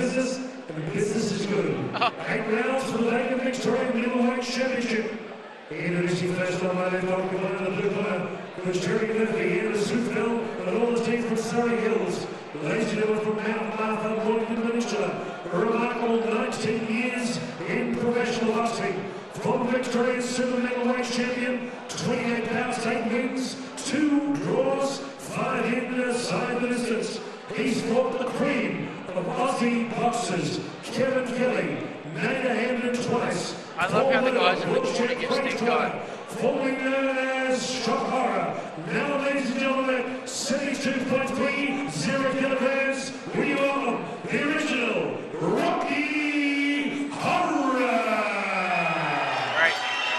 And across the ring, under the legend of Llanasa, with Dane, the man Llanasa, Ellis, and Dave and all the team around the world, wearing the flash new trunks of red and white, Sydney Plus colours, at 70.45 kilograms, 22 years of age, 15 fights, 12 wins, 1 even, 7 inside the distance, aiming to become the first Victorian boxer in living memory to win 4 championships Living memory, how about in divisions. At 70.45 kilograms, we welcome back the Heath Abner. Judges and ringside of the 10-point plus system. Welcome to the main event. It's Malvern Town Hall in the inner eastern suburbs of Melbourne. The date is November 19, 2010, and you're watching Fight 7, the main event of Peter Maniata's Fight Night, brought to you by Sean Buckley and Ultratune. I'm Patrick Skeen, and joining me as co-host tonight is SEN Radio's Troy Zanta. How are you doing, Troy? You excited? Absolutely, Patrick. The night has produced some of the best boxing Victoria's seen this year. And wow, are we in for an absolute extravaganza with this one. The vacant middleweight title of Victoria is up for grabs, 8 by 3-minute rounds. Heath the Heat Ellis in the red and white trunks, and Danny Rocky Horra in the black trunks, red trim with white piping. And it's on. It's certainly on, Troy. Here we go. It's the Heat against Rocky Horra. And Heath Ellis, well, building an impressive record is young Heath, no doubt about that. Part of, obviously, the famous Ellis dynasty in boxing. He's the nephew of Lester Ellis, is Heath. He's carved out a name of his own, and that's evidenced by the fact he's going for history tonight. He's the first Australian to win 4 state titles in 4 different weight classes. And he's been equal right now with Victorian junior welter Andy Broome, who won 3 in the late 1970s, and Heath has won the junior welter, the junior middle, and tonight he goes for the middleweight title. Last time out, we saw Heath in a very, it was a very sad moment, seeing Heath get stopped in the 4th round by Stevie Maxwell, but apparently he struggled to make the weight there at welterweight, and he's gone up 2 weight classes tonight for his slice of history against the veteran Benny Rocky Horra, who's at the age of 38. He's got 16 years on young Heath Ellis. Benny Horra's been fighting for 18 years, and he brings heavy experience. Benny Horra's fought the best. Heath Stenton, Craig Trotter, Nada Hamden, Marc Bargero, Paul Murdoch, Gary Comer. He's been in there, and it's a worthy test, and both these guys are very hungry for that vacant Victorian middleweight title. I love those state belts, Troy. Absolutely, Patrick. And just for the viewers at home, Heath Ellis in the red and white trunks with Mooney Ponds Pizza emblazoned on the back of those, and Ben Rocky Horra in the St Kilda colours with the black trunks, the white and red piping. And Rocky Horra with Jerry Murphy from the Surrey Hills gym, or the Jerry Murphy gym in Surrey Hills, and he's from Mount Martha.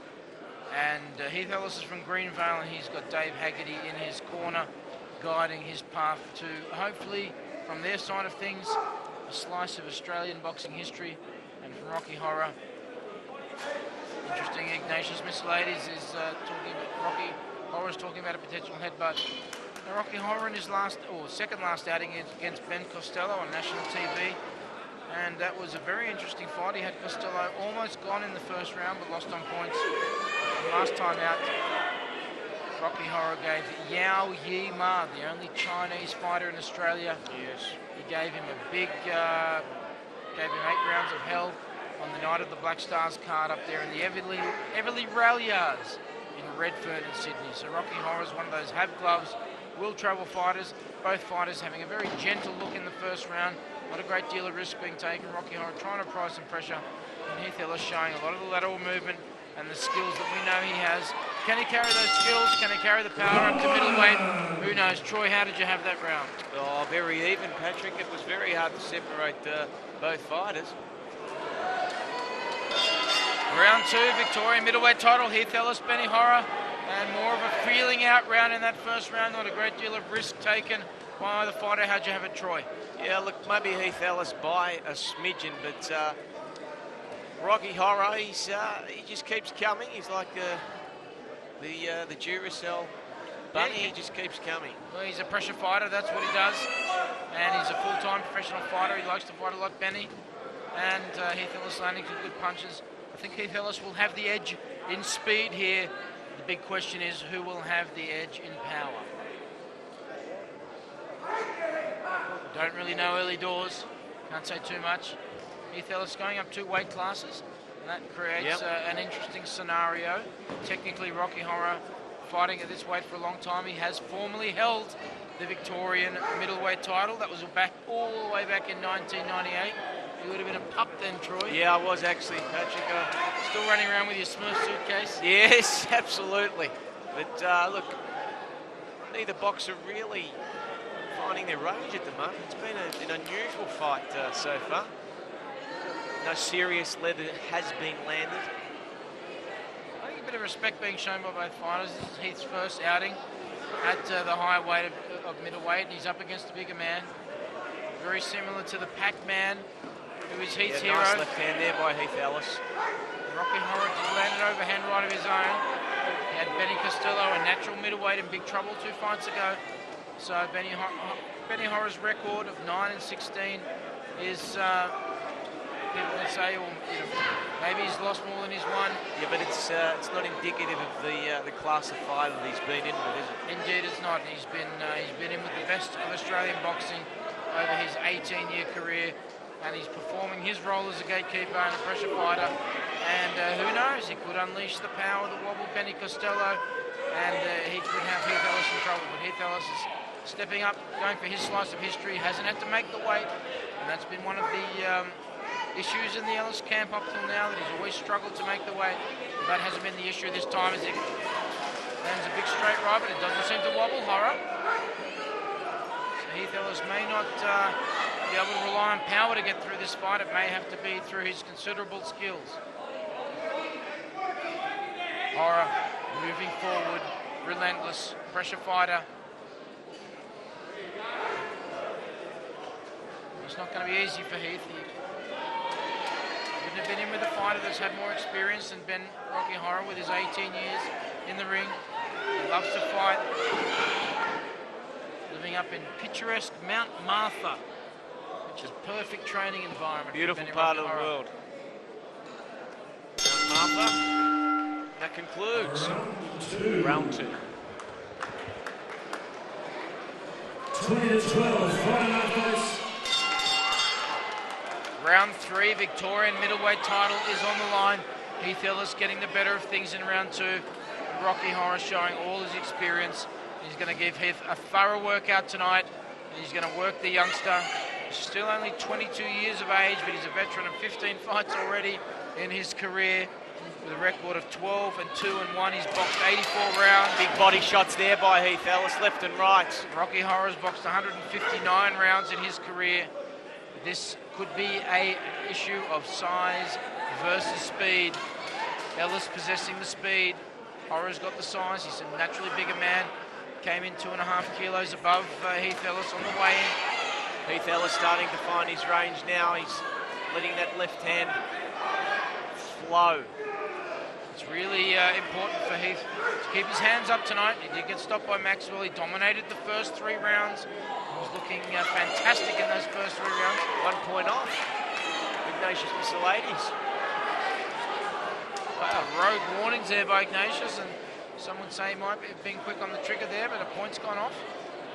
And that could bring Rocky Horra back into this fight.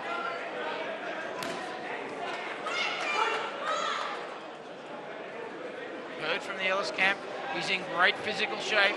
He's been training, he's got the hunger back. He had a run of 7 undefeated fights before his last loss to Stevie Maxwell. He's gone up and he's just graduated as a primary school teacher as young Heath Ellis. So he's moving on in his career outside boxing, but we're interested tonight in how his career in the ring is going. And he's got his hands full. He gets a tough and durable and go forward and no quit Ben Rocky Horra.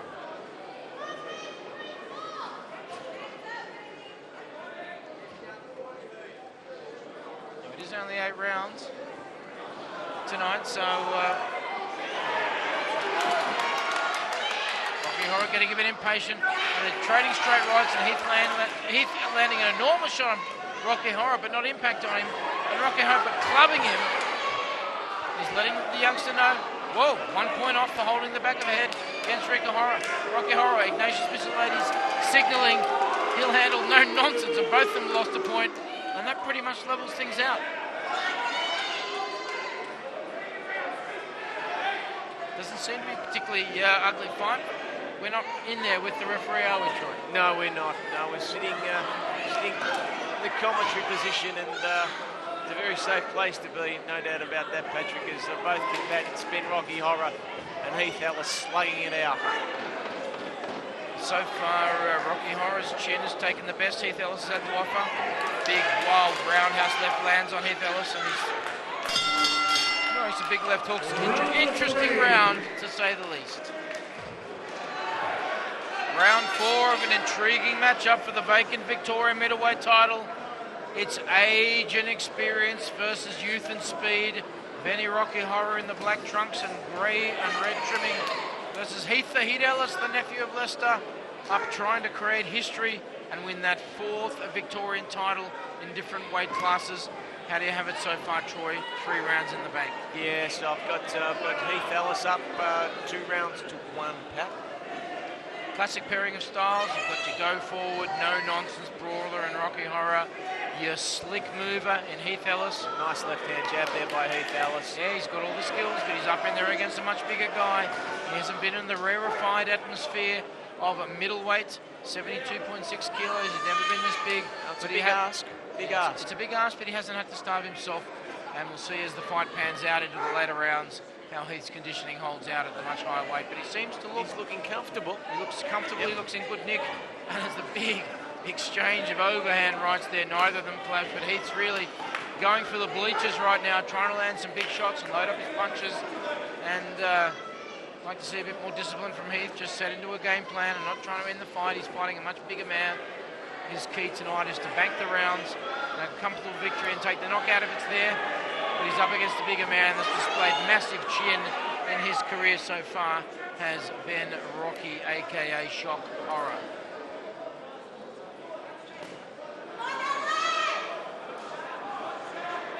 Spoke to Benny Horra yesterday on the way, and his favourite boxer is Joe Frazier. And it's not difficult to see why. Both move forward, happy to take some shots to land their own. No-nonsense fighters, nothing flash about them. Working white, blue collar, and just love the fight game, just love being in the contest. How do you see Ben Horra winning this, Pat? What does he need to do? What he needs to do is rough it, get inside. He's peppering from the outside with long-range combinations, and he's teeing off and landing his biggest shots. He's leaving nothing in the bag with some of those overhand rights, and they're not really impacting on Benny Horra. Benny Horra's got to just sit on Heath, turn into a phone booth wall, rough him up, take the youngster to a dark place. Another, wow, controversy. Another point off for Ben Rocky Horra. Ignatius Missilades does not want Benny Rocky Horra holding behind the neck.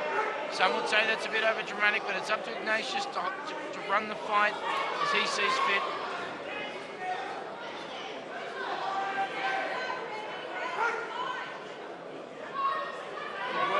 young Heath.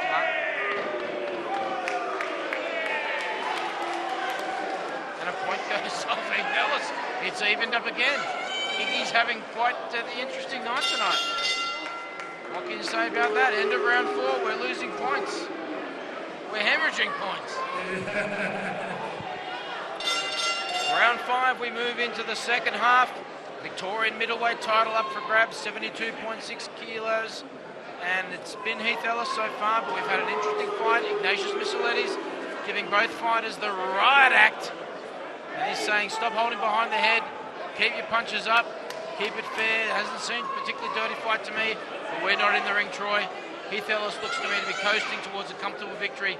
Both fighters have lost 2 points, so it's neutralised any advantage any fighter might have got. Good left hooks landed by Heath Ellis there. Keeping that left-hand jab, Heath Ellis working for him in those exchanges. We need to see more of that from the Heat. As Rocky Horra goes for the hold. And there's been plenty of holding tonight in this particular bout. It's been a pretty entertaining fight once they get to grips with each other and start training. But Rocky Horra all pressure, and Heath Ellis is the smaller man here. Nice combinations there by Heath Ellis, left and right, the rear basket. He's the smaller man here, but he's the more skillful fighter, and that's what he needs to do. And it can be a very easy night for him from this point if he gets on the balls with his feet and starts moving around, using the skills he's got, and he can put on a clinic, bank some rounds, grab some history, grab the Victorian middleweight title, and then he's got options from there. But I'm really liking the fact, A, that Heath's back in the ring. Yeah, fantastic to see him back in the ring. And B, if one of the complaints he was that he really struggled to make the weight, now we're seeing without those struggles, he's fighting a very comfortable fight. He's taking risks. He's backing his chin against Rocky Horra's best. He's been caught a few times. But make no mistake, this is Heath Ellis' fight so far, and Rocky Horra will be forced into some catch-up boxing very soon. It's been an awkward fight. It's been a fight that hasn't had much separation, Patrick. There hasn't been any long-distance exchanges of note. Well, one of the key features has been Heath landing that big, straight right, overhand right, and sometimes right hook. Right on Benny Horra's chin, and he hasn't budged Benny Horra. So Heath looks like at the moment he's going to be in for the full 8 rounds. Oh! You expect as much from a Victorian title. Ignatius Micheletti is earning his paycheck here tonight. He's having to separate these fighters, and again, it hasn't appeared. There's no bad nature, no bad temper at all. It's just two guys who want that belt going at it. And when you've got a pressure fighter coming up against a counter puncher, there's going to be some clashes. When Heath Ellis throws that left-hand jab, he looks like a super boxer. He's got to throw more of it. Well, Heath's got skills. He's got great skills. And that's why a lot of people believe in Heath. And he's going for history tonight. They can't take that away from him no matter what they think. He's going to win 4 different Victorian state titles. Titles have been held for 100 years in 4 different weight classes. Yeah, it's a tremendous effort if he can pull it off. And he's doing it smoothly here. He's doing it silkily. And another round in the bank for Heath the Heat Ellis.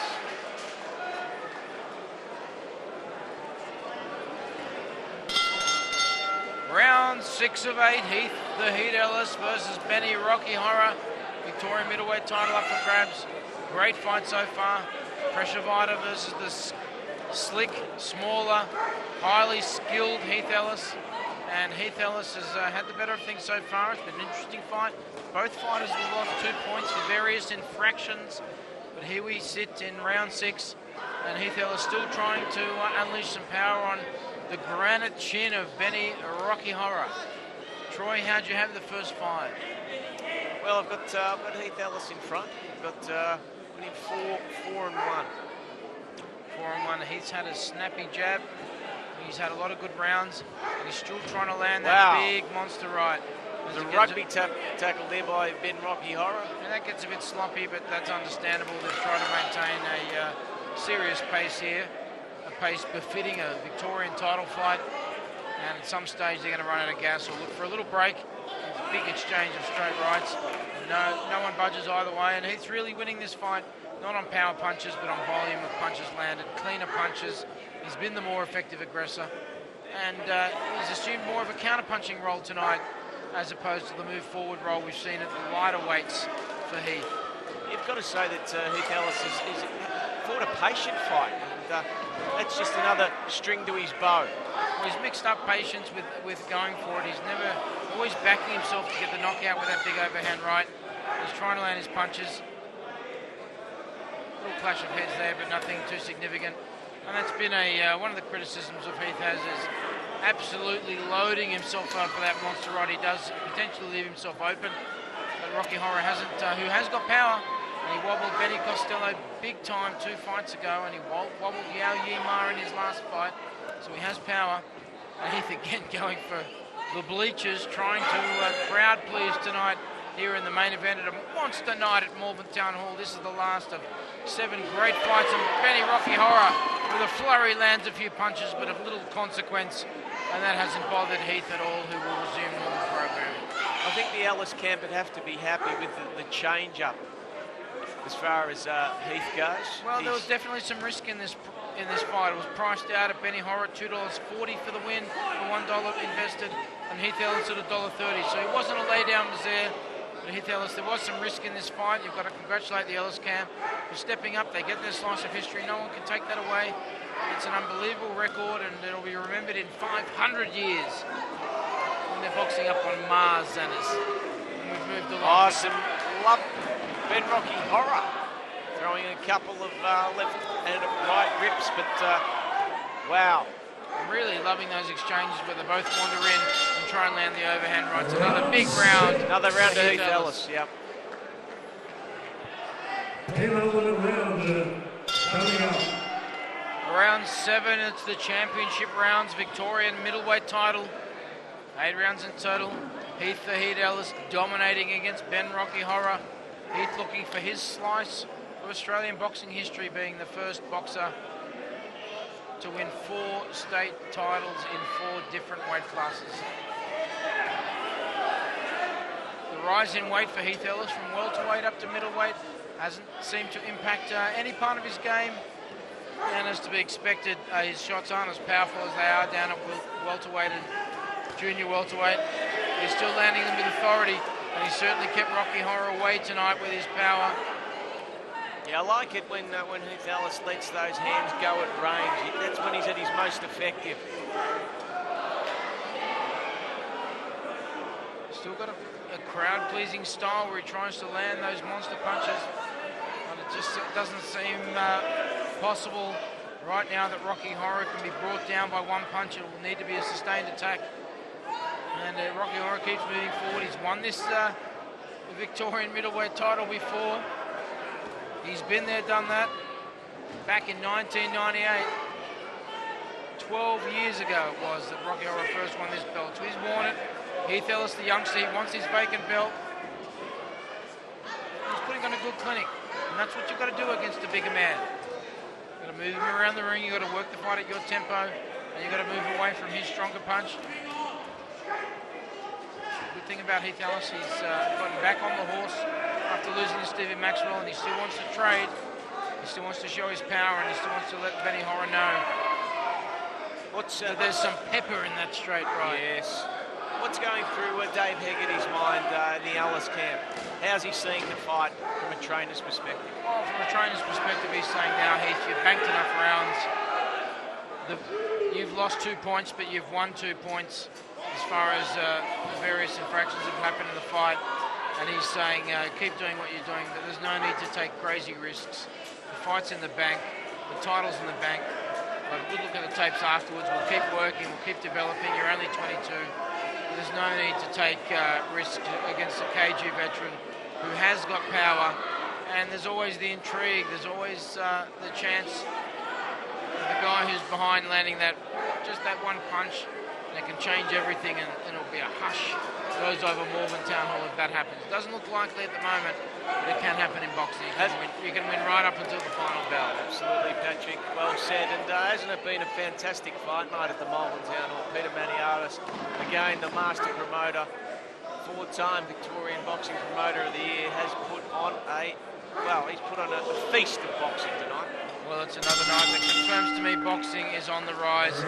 Another great round for Heath Ellis.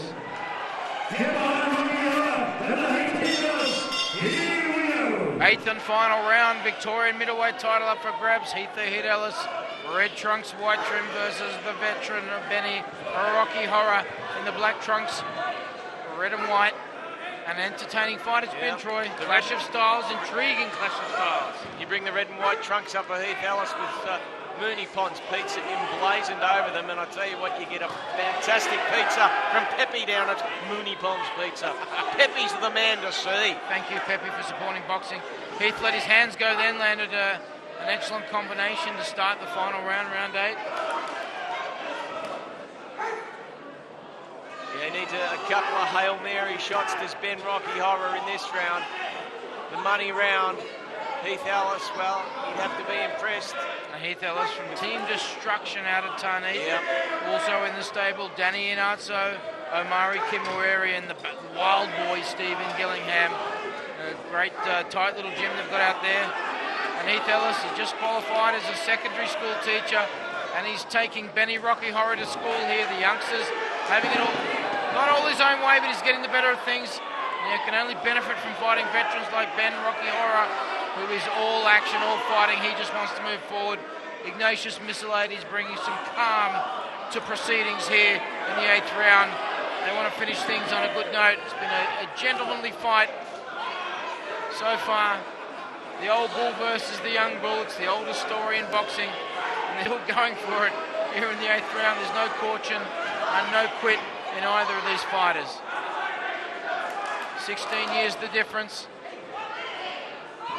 Young Heath Ellis is on the verge of history here at Malvern Town Hall. You remember this night, his kids will remember this night, his grandkids will remember this night. And his father Neil will remember this night. His father Neil will remember this night. Looking on proudly. 4 Victorian titles in 4 different weight classes. And good on you, Heath. You took a risk here on your way back. A lot of people after your last fight thought you might take a soft touch. An easy fight to come back in, but it has been bombs away at Malvern Town Hall from round 1 to round 8, and they've both fighters taken this Victorian middleweight title, and they've roughed each other up. They've come in. There's been a lot of 2 deductions from either side from Ignatius Missilades. He's earned his keep here. The doyen of referees in the deep south. Would you agree, Troy? Heath Ellis on the brink of history here. An exciting time for the Ellis camp. Andy Broom, your record is in great danger unless Rocky Horra does something significant. 10 seconds to go. Heath Ellis, he's come all the way up to 70.6 kilos. He's won titles in junior welterweight, and there it is! Junior middle and middleweight. Heath Ellis makes history, winning the Victorian middleweight title over 8 rounds. Congratulations, Heath, and congratulations to you, Rocky Horra. Peace out, keep your gloves up. I'm Patrick Skeen. Troy Zanzak, a fantastic night of boxing on behalf of Peter Maniatis and Ultratune, who've been fantastic sponsors. Goodbye for now. Ladies and gentlemen, both fighters come to the center ring for the decision on the Saturday morning Victorian Middleweight Championship. We have a unanimous decision. Judge Ryan Liberty had it very close. He had 75 red and 74 blue.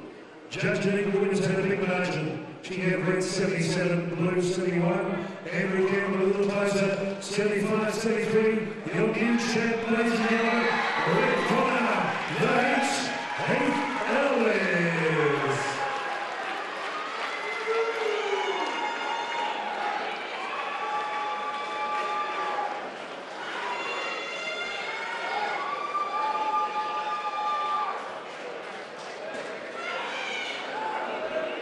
Just got a quick word with Rocky and Benny Horra.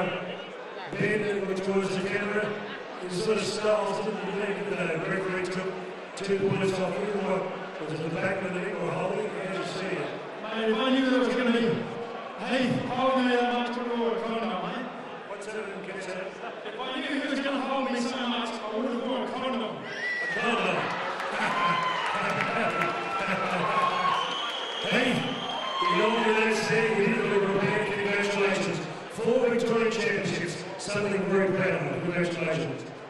Mate, if I knew it was a headbutt in the last, I wouldn't walk past.